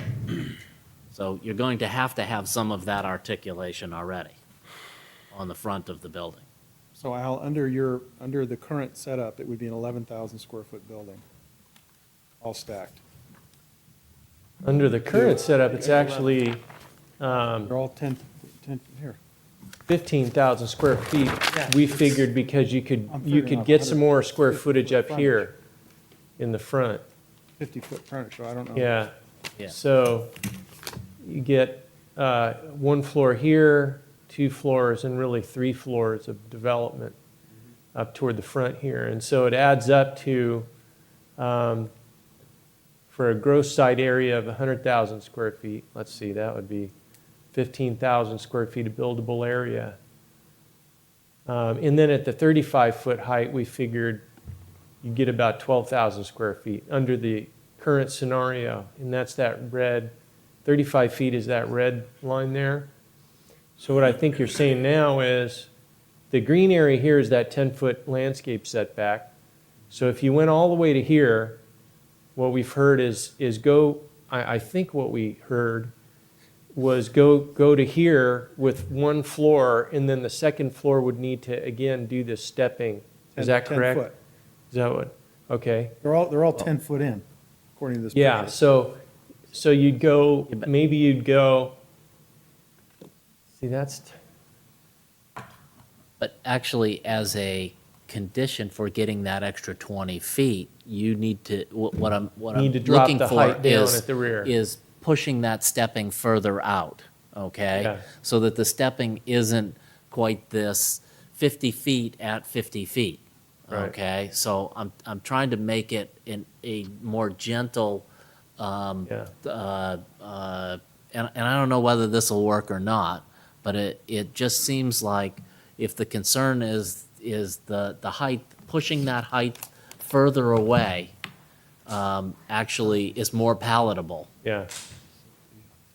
You s- do- Do you see Okay. what I'm saying? Well- It's a balloon, well, though. if You're you're- gonna be pushing it away from one area and pushing it into another area. Yes.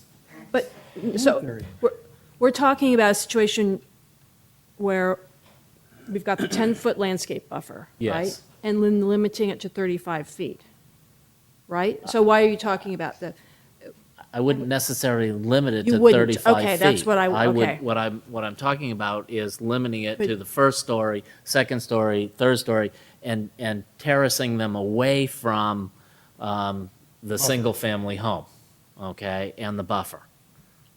Okay, so I'm looking for shifting that height further away. Okay, but then we have to balance that on the front and the look and feel of the building and all the other Yes, development envelope I'm just, constraints. I'm throwing this out as an option, okay? Kind of like ziggurats or something. I don't know. Yeah, I'm just throwing this out as an option to that 30 feet. And I'm trying to find a way to give them back some of that Floor space. floor space on the first floor, which is The E-deck more top. valuable to them than, in a lot of cases, the height. But they On can, the project. yeah. So and this- that's what I'm That's why you saying. gotta give That's an what option. I'm trying to give them the two options. So here's a box, and this is, so this is the 35-foot box right here that goes to this edge here. But what you're saying is you want that box to be lower if you get to 10 feet, right? So maybe like that, and then it steps up at a certain distance away. So you're Yes. saying the ground floor area gets larger. In the Yes. buffer. Yeah. Okay. Okay, and And then, then then that's, let's say one floor, the house is 28 feet. That's showing 28 feet.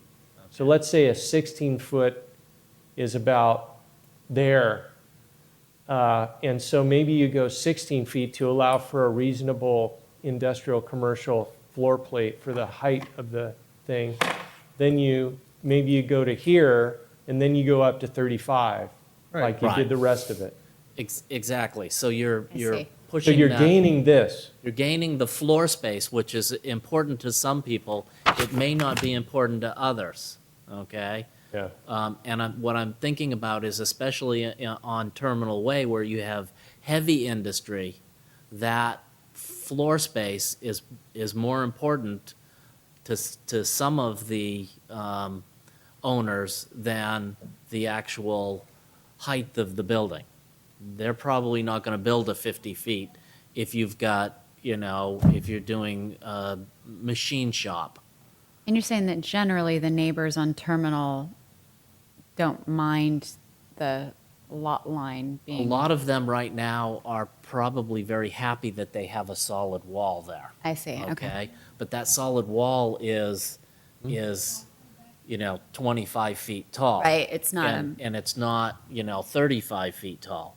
So you'd be adding another 10 feet on top of that if you went to 35 feet. And what I'm trying to find is the compromise. I see. And to give the property owners options. I see. So if you wrote it like this, Well, that box looks, 10-foot setback with, maybe you could say a 16-foot floor plate, which is what we said for, what you said for MUN on the ground floor. So you could go up to 16 feet high, right up to 10 feet from the property line. I mean, if you did a one-story building, somebody might want to just do that, right. Yeah, and Okay. I would go to 20 feet. okay? All I right, would go to 20 feet, Okay, okay. especially for an industrial area. Yeah, I that would may go be to closer 20 to feet. 20 like that Okay. anyway. I like that. Okay? Okay, so there's 20. So you get 20 feet and you get 10-foot setback there. Yeah. But then if you want to go up to 35, you got to step it up. And I We would say, said you gotta go 40 back, feet, what, 40 or- feet? Is that Okay. right? Well, let's see, that No, no, that no. setback No, right no, there no, is no. 30. 15 feet's more than So enough it's if 30, office 30. space. That's 30 feet. Huh? For ground floor, but, The first, second floor. The second yeah, floor. yeah, yeah, yeah. 15. Yeah. No, So I there's don't your mean, 35 I foot. don't mean 40 feet from, I mean 40 feet from the end of the lot, which is He's thir- saying it's Okay. 10 plus 30 going 10 plus 30 horizontal, going horizontal. not vertical. Yeah. which is what it would be like, this drawing that we're Right, looking because I at think here the- is the- 40 feet for the The second concern is floor. the height and moving some of that height away. So it would be the same distance away as in this example for the second floor. Well, then, you know, economically, I don't know if it, you know, somebody would ever do that. It wouldn't. It wouldn't. I mean, It you're- doesn't make any sense. There'd be no, nobody would tear any, you'd have all non-conforming, conforming buildings there. Yep. Because nobody's going to ever develop anything. There's no incentive. No. Okay, so there's no incentive to. But I don't have a problem with your concept as an option for somebody to give them some flexibility. If they want to, because on a 100 by 50 lot or 50 by 100 lot, under this plan, they could build an 11,000 square foot building. Under your thought process, they could build an 8,500 square foot building. So now they can look at it and say, okay, the dirt cost me this much, and my construction costs are whatever they are, and I really need 11,000 square feet, so I have to make it happen, or I'll go with the 8,500 version. Right, and all I'm trying to And do is that's- to I think give them that's- the I think option. that's great, personally. Give them the option. They can make a business decision. Yeah. Because it might be that you need that 20-foot first story Exactly. for the business that you're doing. And it could be, and I'm thinking some of the businesses where you actually drive in and you've got, yeah, exactly. So, you know, So is that what you're saying, right there? That massing? Right, so you'd be, on a 100-foot lot, you'd be 10 foot from within the green belt there, and then you'd cantilever the other direction by 10 feet. So the bottom floor would be 90 by 50, which is your 4,500 that you came up with, Al. Uh-huh. And your second floor would be 80 by 50, which would be So you're 4,000. saying 30 feet back from the property line, then you go up to 35 feet? No, it would be No, 20 40. feet. It'd 20 be 20 feet. feet. Yeah, you guys are at odds. yeah. No, we're not. 'cause- We're in the Yeah, same you are. page. No. No. He Well, wants, the- he you wants just the change it? 10 The problem plus the is- 30. Oh, well, The- the- economically, you The won't- problem it won't is, fly. you're trading off, you're trading that 30-foot setback for decreased in, and pushing the height further away. Okay? No, you're doing that in exchange for the 2 floors you're not going to build. Yeah, That's see, how I that's see the way it. I look at it. And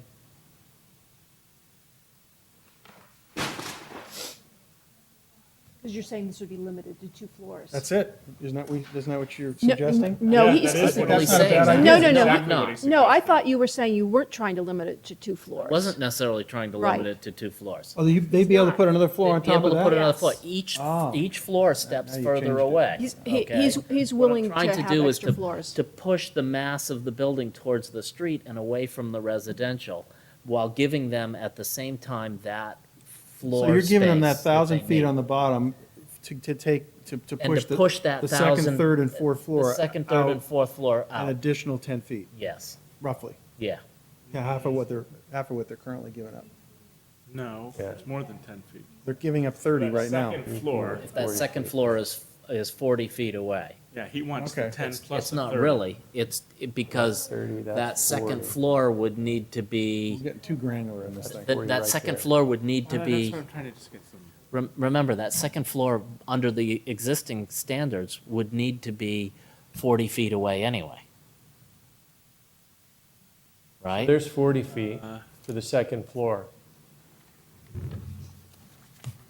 If you at look at the 35 feet. existing transition, it's going to need to be 40 feet away anyway. Here now. You're saying 52? So they get to build a 4,500 plus 2,500 is 6,000 on floors 1 and 2. And then it would go to, I guess it would stay at 50. So is that what you're saying? That green area? Yes. Okay, so the third floor wouldn't have to go back the same, it'd be the. 50 feet. Typical, that'd be the It 10 would, foot. it would have to be, yes. So you're Would you're not be the pushing same everything distance. further away, okay? So you're bringing that you're giving them that floor space, okay? But you're pushing the height of the building away see that. as a trade-off, okay? You're probably going to get roughly the same amount of, no, you're not getting the same Got to amount? take into account, Yeah. who's going to have the front of the property have a mass like that? You can't. It's gonna be straight up. No, it's not going to happen. You said it yourself. We're not going to have buildings like that. Okay. I know, I mean, You have, that's why I said it's going to be a ziggurat. It's like a pyramid. You educated people. Okay. Then can we, if we don't do this, can we put a statement in there about trying to trade height for floor area? Let me And leave it rephrase general. maybe, a general guiding concept. Yes. Perhaps for an incentive, which would allow staff and/or future commissions, et Yes, cetera, to be able to say, okay, You ready? there's an intent to have some relief of the mass and bulk in the rear, et cetera. Yes. Something like that? I don't know. because there could be somebody who comes along, I mean, most of those properties are single story. They're Yeah. not multiple stories. And if they got rebuilt and they wanted to stay industrial, they may just build them the same as they are right now. And the problem is that if they did rebuild them right now, they lose that 30 feet in the back. They have to set back They further. have to set back that 30 feet. And what I'm looking for is some relief from that. Okay? So that they would be able to, I mean, I still think they need that 10 feet for the landscaping. But other than that, that's what I'm trying to balance here. So what are you thinking of? Are you thinking of Ice the, cream float. I like that idea the best, okay. So if we have the 10-foot landscaping buffer, Yeah. then are you thinking of limiting the heights to 35 feet and then, Well, I thought that's what the initial concept was, but that's how it kind of started off, Yeah. and then Commissioner Marsters opened it up that he was willing to consider something taller, but I think we're seeing that physically that not probably practicable. it isn't, Yeah, something so that anyone would build, For so. the individual that wants to rebuild pretty much what they've got, whether, it gets destroyed or whatever, we need to be able to give them that flexibility as a trade-off for height. Another one for So Irish then- District adjacent Would we, to the north side of how would Terminal. we put that in the language then? Would we just say, hey, if you want to rebuild a one-story thing, you're going to get some sort of relief from the setback? Oh, that's- Or, Or- instead of or- 30 feet, it could be 10 feet. Or we could Sorry. even leave it more This is in general here. in the sense that Additional development let's standards. let the builder be creative, Here. okay? And to come back to the planning commission with a different plan. It could be a pyramid. I mean, well, If a building burned down in this situation, would they have to conform to these zoning rules? Or would they be allowed to rebuild it in its current, whatever current form it was in? If it was more than 50% of its market value, Oh, then you okay. have to rebuild to the current zoning standards. All right, okay, So if it's pretty much a tear down, sure. Yeah. No, no, no. Does mean So that it's they not- would lose. So it could be because of catastrophe, A, yeah, or it could be change of ownership. yes. And somebody decides to reconstruct, rebuild, tear down, start over, whatever, they have to conform to these, whatever rules. not even necessarily change of ownership, just change of use. Right, or change of use, okay. We're debating with these about these general concepts, which is ironic, given that we're going to a form-based code, and prior code was about flexibility. I just make that as an observation. Well, I don't know how to move Right. this forward, but I like the idea of if somebody's one-story building burns down, to give them the flexibility to rebuild it with some extra floor space. So I like the general idea, I just don't know where to go next. So earlier, we were talking about there being two options, one being what's shown here currently in this proposed draft, and the other being an option whereby you'd have the 10-foot buffer area with a maximum 35-foot height, Yes. and then some kind of setback from that back portion Second floor. that would be greater than that 10-foot buffer. So is it that another 10 feet, like we've said in here, that, for each story, it will go back 10 feet from the floor below? Or, now that makes it 20 feet from the property line, so is that too close? Or because we're capping at 35 feet, is that okay? And that maximizes the square footage that is available, and that's kind of the trade-off is to keep the height down to 35 feet. It's going to be stair-step back, so in addition to that buffer, you're not going to get this monolithic wall going up 35 feet, but it's still going to be 25 feet away rather than, or 20 feet away. The other thing is that if it's a single floor, it's not going to be 35 feet. Right, but what we're saying is, if we're just making it flexible, we're saying there's two options. One allows you to go up to the 50-foot level, but you have to keep stair-stepping it back to 10 feet. Yep. You get 30 feet away from the back property line, and then you have to keep stair-stepping at 10 feet, which apparently on the lots at the terminal wouldn't really work. So the other option is you can go up to 35 feet. It can be, I'm assuming that would be 2 stories, but if you go up to 35 feet, but there would need to be this setback on the second floor of X number of feet. So would it be the 10 feet that we're saying in here right now? So you get 10-foot landscape buffer, 10-foot setback, now it's 20 feet away. If they wanted to go to 2 stories, and again, that's something that would be worked out then when they come in and work with staff. I think you need to go back more than the 10 feet if you're going to do that. With a Even though 35-foot they're cap. capped at 35 feet. Again, Though you're we're capped at focusing, we're 35 rewarding feet, them for because not going over you're 2 trying stories. to hide the mass of that second floor, and only going back 10 feet is not going to hide the mass of that floor. But it's better than what it is right now, right? Well, no, because you have already pushed that back 30 feet to start with, okay? So what you're saying is that if that second floor is only 10 feet back, it's still 20 feet within the lot line, and you're already at 35 feet, okay? Which is looking from, me to the other side over there and looking up the height of a telephone pole. And that's not what I'm talking about when I'm looking at relief for height.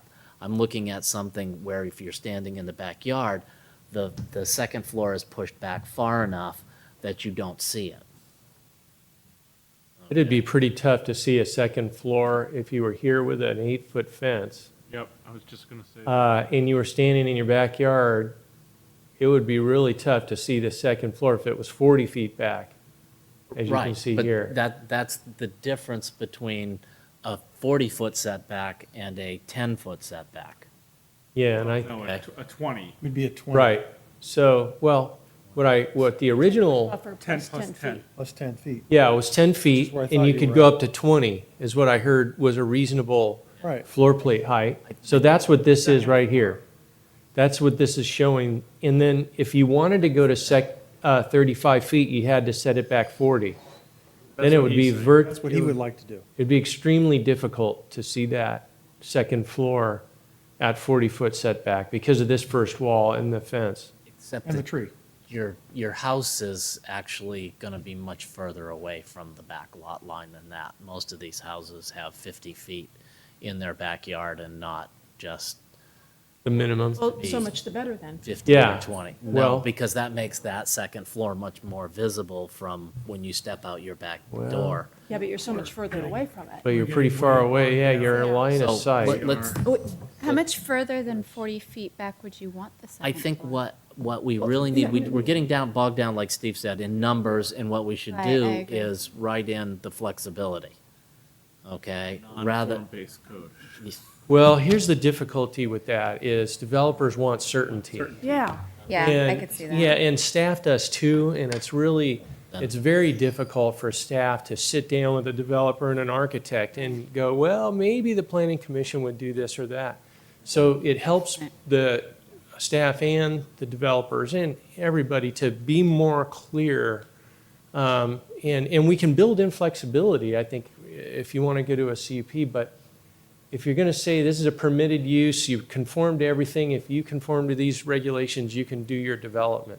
See, I'm concerned if that would not work, then that 10-foot buffer where these trees are being planted every 15 feet, that some people are going to have a problem with the trees being too tall, right behind their house also. Could block sunlight and stuff Yeah. like that, but Bingo. Yeah. that's what people are saying they want. I mean, Yeah, that's what so- we've Because heard. right now, what they've got is a 20 or 30-foot wall. Right, and so we're, A tree is probably going to be much more palatable to them than a 30-foot wall. right, Okay. and so we need to visualize that there's could going to do it be with a trees in CUP. there when we start looking at what are the parameters for being able to go up to Okay. 35 feet. All right.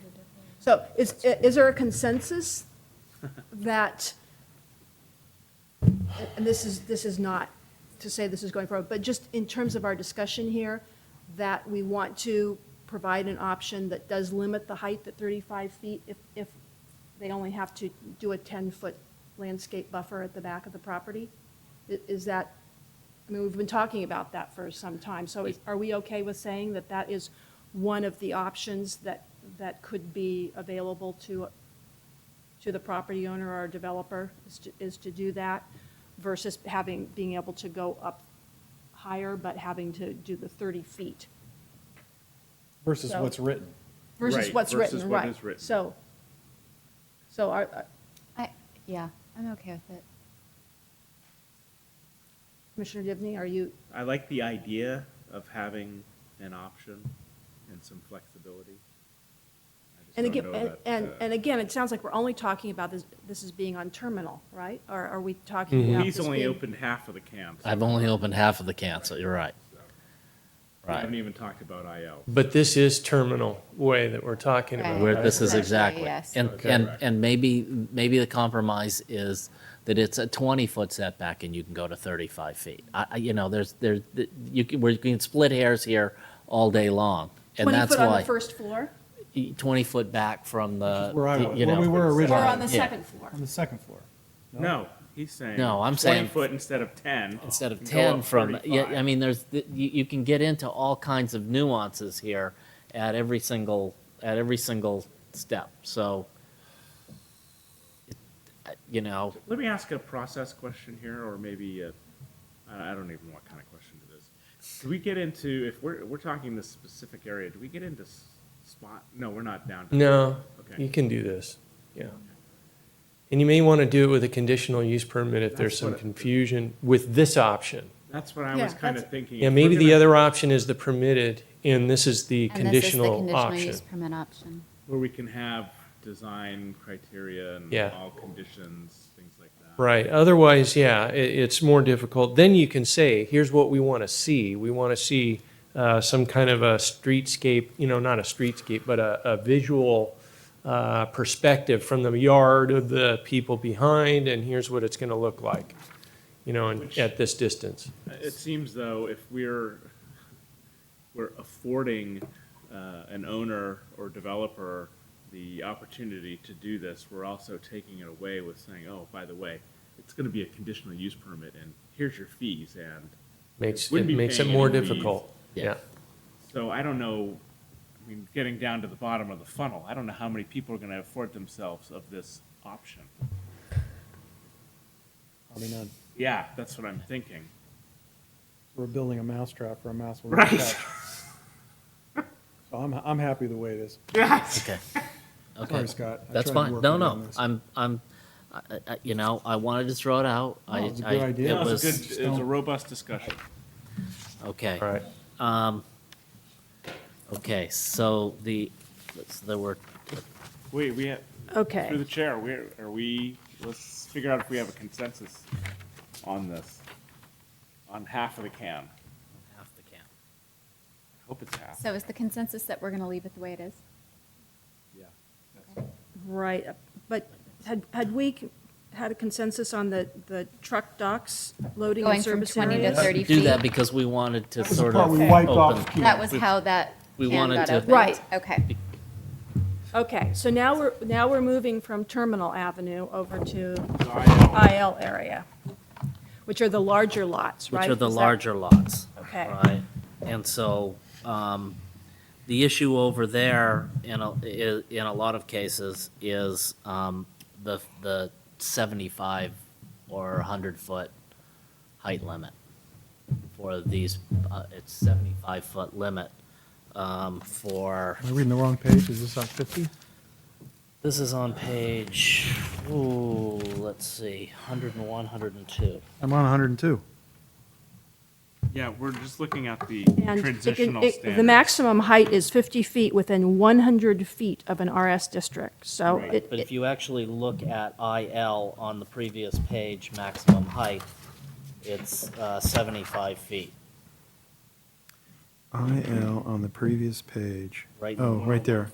Yeah. Building height, 101, with 35 feet. footnote A, footnote which A. means where an Transitional industrial district standards? adjoins an RS district, the following standards apply, which means that it can only go up to 50 feet within 100 feet of an RS district. So 100 feet away from the property line with RS, then it can be at 50 feet, 100 feet And we away. prepared this new graphic here on the screen to illustrate that. Okay. So you show 100 feet, and this is 50. So the front of the building, after 100 feet away, you could potentially go to 75 feet.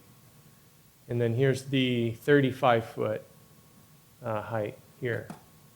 So again, you're saying, here's what you said before is 30-foot setback, 40-foot setback to go to 40 feet, 50-foot setback to go to 50, and then 100 feet to go to 75. So I think one of the issues for the neighborhood is that 75-foot height that allows you to have a 75-foot building that close. How close? 150 feet away from the house? It's, yeah, That's a whole lot away. plus the backyard of the house. Well, I already added that. I already added the. the 50 foot. feet in the back of the house. But that's your view now, from the back of your house. So what do you want to do? So the question is, can we limit it to 50 feet in the properties that border the residential neighborhood?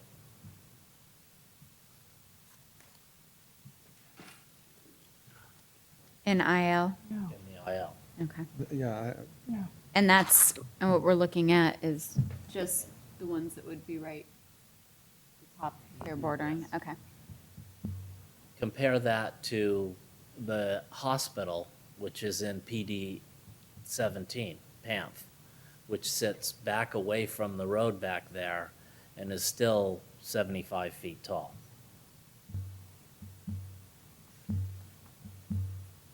Compared to right in somebody's backyard. Is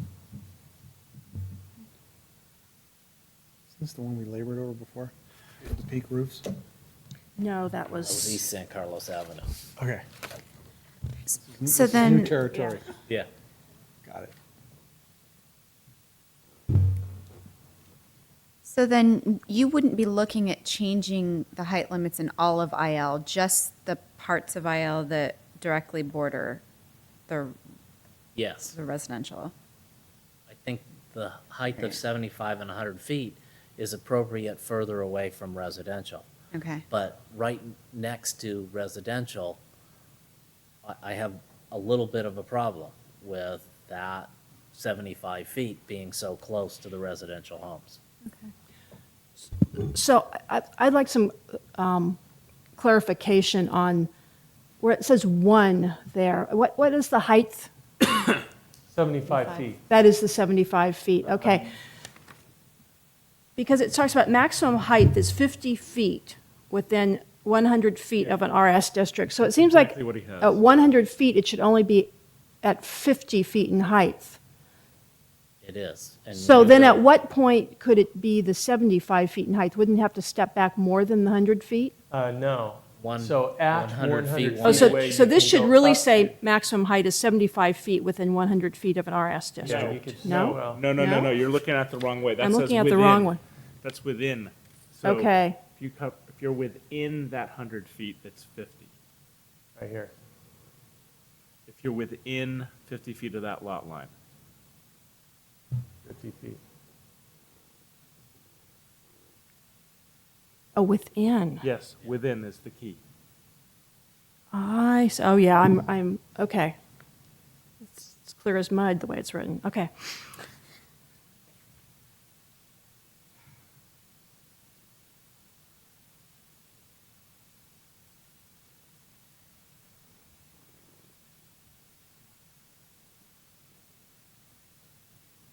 Okay, got it. Mr. Savay, do you have the FAR diminution numbers associated with the GESC recommendation? Yes. Essentially, you could achieve your FAR Yeah. in any of these scenarios in different ways. So under the 35 feet, it shows that you could, and these are the residential houses here, Yep. with the setback at the rear, and then you step it up and away, and you could get your parking on the side, let's say. This way it's stacked, if you wanted to stack it like that, and you would really need to do it that way to get the surface parking Yeah, and that, for a higher building. right, and that is kind of representative of your elevation view on the prior slide, right? Uh-huh. Right. So this is the elevation view that you see on the prior slide. Yeah. This is the GSC, and this is maximum FAR of just 1.0 with a couple of floors on it. So you could get it just with 2 floors. But the issue is, what kind of a building does the market demand? And what kind of flexibility do you give the marketplace in this area? And so that's the reason for this, to allow for this potential, is because you'd need more Surface land parking. area for the parking. Yeah. And maybe an office building or, MOB. and lifting area and that kind of thing for bigger equipment like Delta Star. So Al, could you still accomplish this by putting by moving that entire building further away from the residential? Parking. Yeah. With this building, you could push it, it looks like you could, in this Yeah. scenario. Front parking put in back. You might be able to push it up toward the street, yeah. So in theory, if you had a deep lot, you might be able to do that. And I guess that's what we're assuming. Let's see, assumes a 290-foot depth with 250-foot lot width.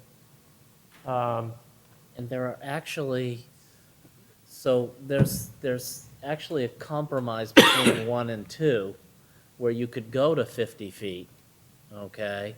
But you push that height away from No, you just have a lower height. Looks like it's a lower height. well, you can accomplish Out it front. using half Right. the lot at 35 feet, and you still don't actually go to 35 feet for the whole piece of property. Right. So what you're allowed is 75 feet right now. So there's actually a compromise where you go to 50 feet and you take up 2/3 of the, not 2/3, 1/3 of the property, without having to go to the 75-foot height.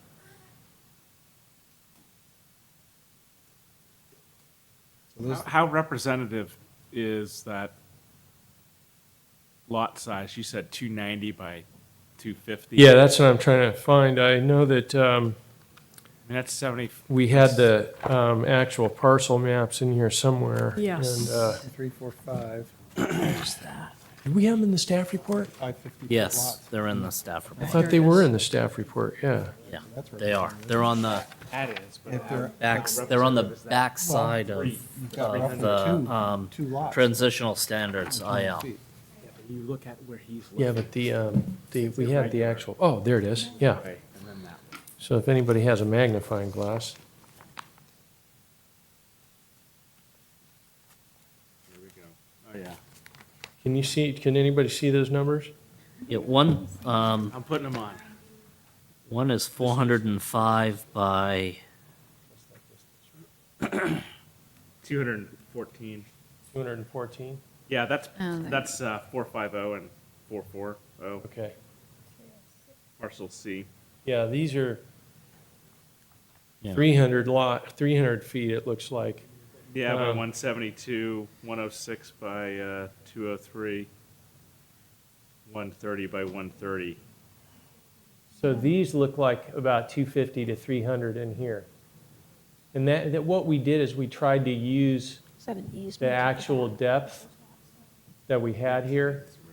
And then some of these are deep here, and then, as you know, it gets narrower in this location. Right. So this is reflective. Yeah. So these are reflective of those properties. That's why we did it like that. And some of the ones in this area are much deeper. This is like maybe almost 400 feet. And this one's a little bigger too. These parcels in here are, as you can see, they're a little deeper than the 250-foot depth you have here. 250 to 290 here. What are the restrictions on those easements? The easement's about, there's a 20-foot stormwater easement back there, so it's an unbuildable easement at the rear anyway. So it's a 20-foot, automatic 20-foot setback for the buildings.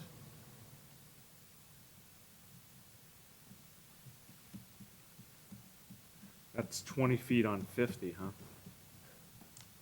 That's 50 feet wide.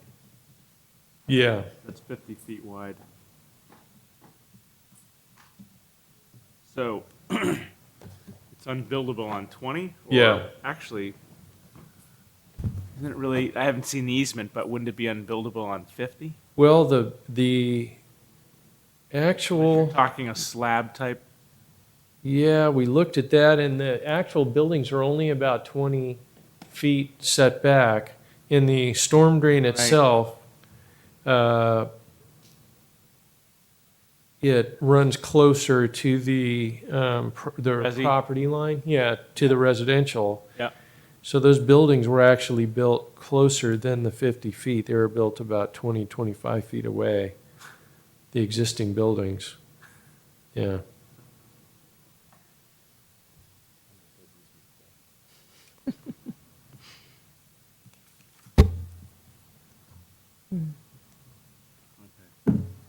All right, so what's the, where are we at?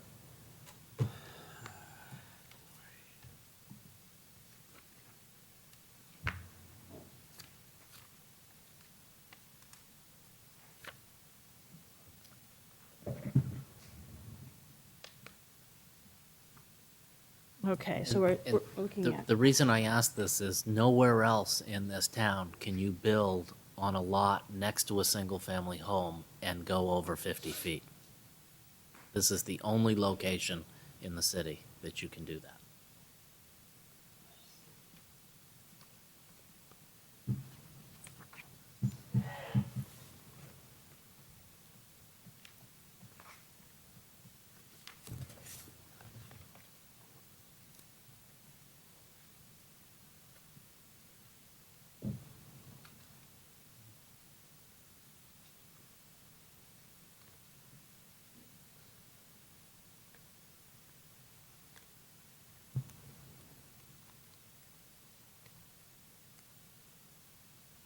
Has there been any outreach to the adjacent property owners?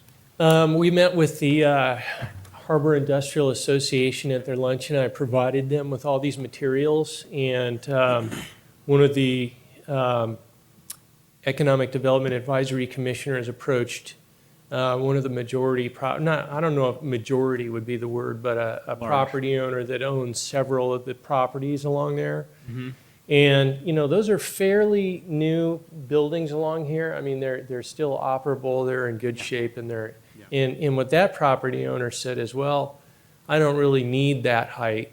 I'm okay with a lower height, you know, because they're operable, that he's getting lease, you know, a good lease value there, and so there's no incentive to kind of change over.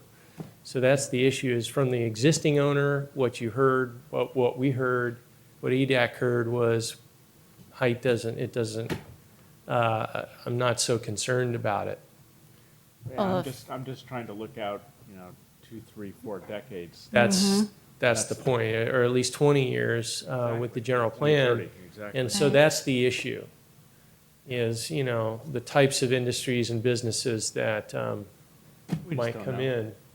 Though I have to admit, if the business owner doesn't care about the height and the That's people one. living by it do, I don't know. I agree, though. We want to be forward-thinking and we want to make sure that this lasts till 2030, but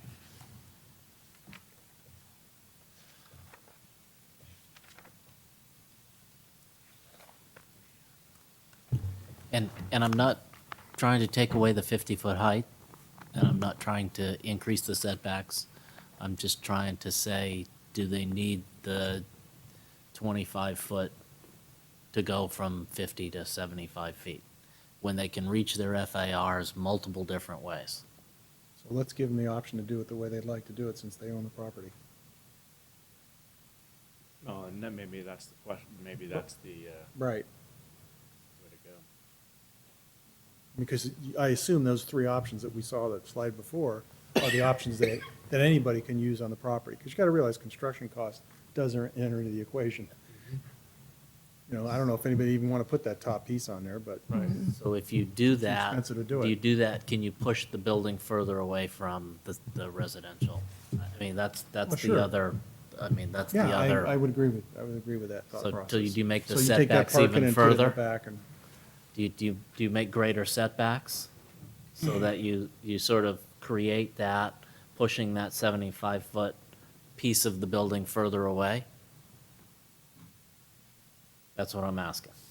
How do you, And if you require that, then are there other trade-offs that start taking place? So now the rear part of the lot has to be more functional for the property owner, and you've got noise and yes. and this. access door back issues. door That's, access. that's where the parking is now, or the Right. loading dock. Right, so I think we're trying to look at ways that we don't take all of the various options away so that staff can work with the property owner There's and the no developer. requirement, is there, for the building to be placed there? It could be put No, in the that's, center. that's just as close as Right. it can Right. be Be put in the based center, and on, they could surround it with parking, and they could Yeah. put the horseshoe and have the parking in the doesn't back. mean and- that it will be built that way. And I Yes. think that's the problem, that the residents who live there, is that this is an option for them, for the The other owner. overlay on this, Scott, is what is the process in order to get there, right? So we should probably, maybe that helps in the analysis. So Which would could you be- explain more what you mean by that? Sure, I mean, Commissioner there's all Dibny? kinds of different uses that could possibly go in, and there's, some are permitted, some are minor, some are conditional, right? So that's another way to have some oversight to perhaps incentivize flexibility in the site plan or height or all those things. So maybe you permit the 50, and then if you go to anything greater than that, you would have to get a conditional use permit. And that's one option. Right. I see. I'd be okay with that.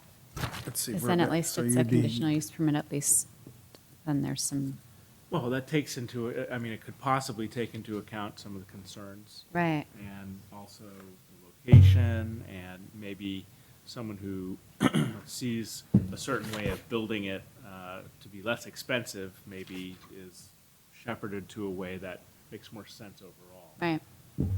I don't know. I'm just throwing it out.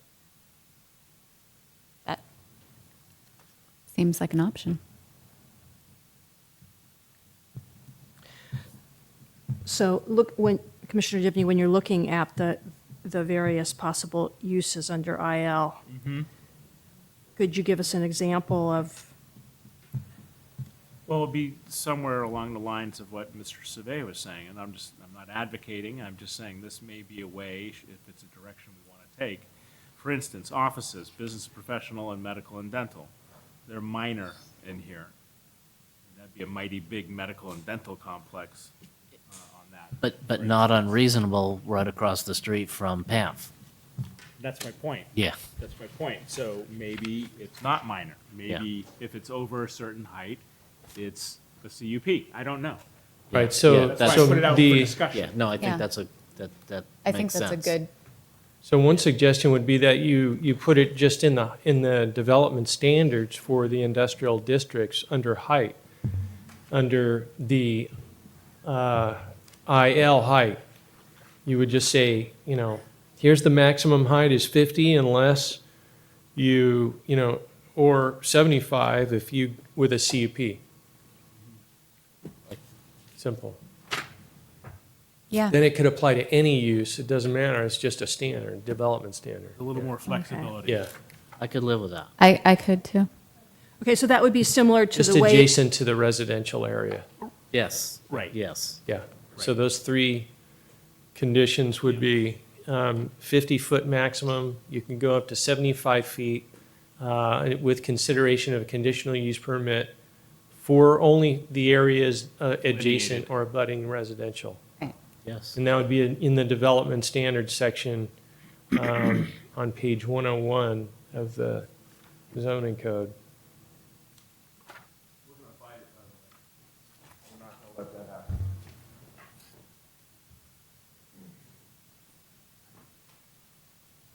Just an option. Yep. I think, Okay. again, with so a then- conditional use permit, I think that gives the option to steer the developer in a good direction.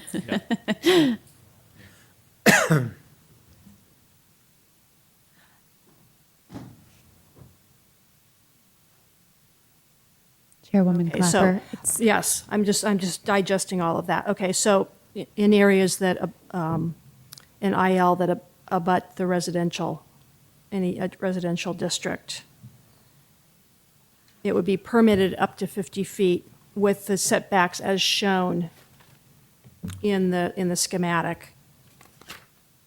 And then if they want to go above 50 feet, it would be with a conditional use permit. It's not necessarily permitted. Okay. Right. It's It depending says on their with use. use. That's- yeah, it doesn't mean that they, Oh, no, Use it's, permit. okay, with use permit, whatever kind of use permit is, Yeah. okay. It says. It's already there. Where's B? Okay, there's a maximum height there. Okay, On page yeah, 101. got it.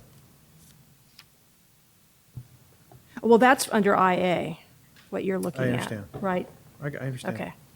I'm looking on page 99. Ooh, 89. Page 99? Yeah. But that gives the overlay of what the standard is. Oh, right, okay, I'm looking at the version of that chart in Oh, the gotcha. staff notes, so. Yeah.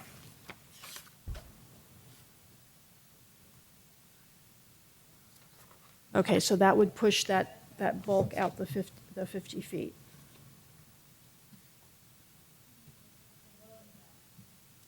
Well, We're back I to don't know if loading we're done done with with this Well, yet. I'm just, Yeah. I'm just wait, okay, so is there a consensus that, Footnote it, with that footnote it first. alternative? The CUP. with the CUP. Yeah. With the CUP for over 50 feet? Yes. And we're okay with all of the setbacks as this shows right now? Yeah.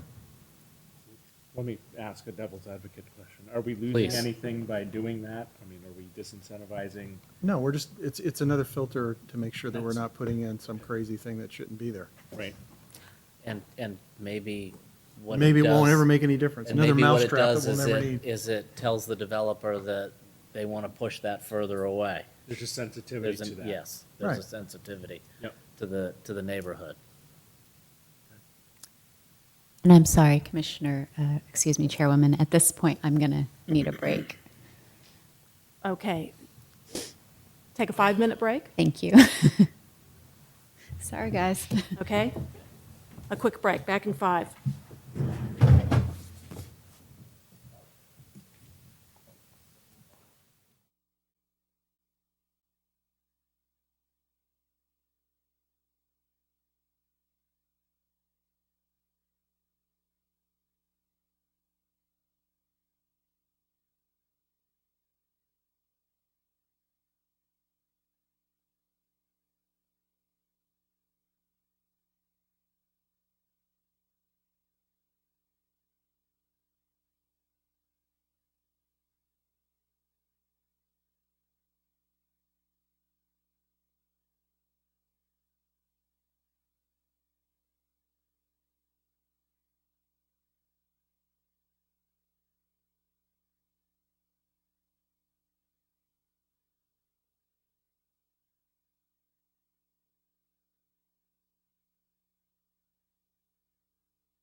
You went to an iPhone, Steve? Yes, I did.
Report was the loading dock change, but there may be.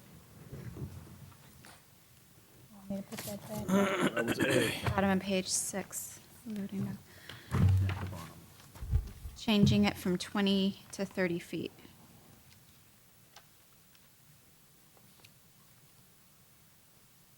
I think it's a moot point if the buildings can't be within 30 feet of the lot line anyway. There's no reason to have the loading dock at 20 feet. It might as well mirror the setbacks. So does anyone have a concern about changing this? I have no problem changing it. Okay, we have consensus on approving that? Okay. And let's see, we already covered the common property lines, right? Because it was Yeah. with another one, and we already covered the general terms one. Okay, and then we have the other point here, which is to leave the zoning ordinance the way it is because it reflects the intent of the general plan.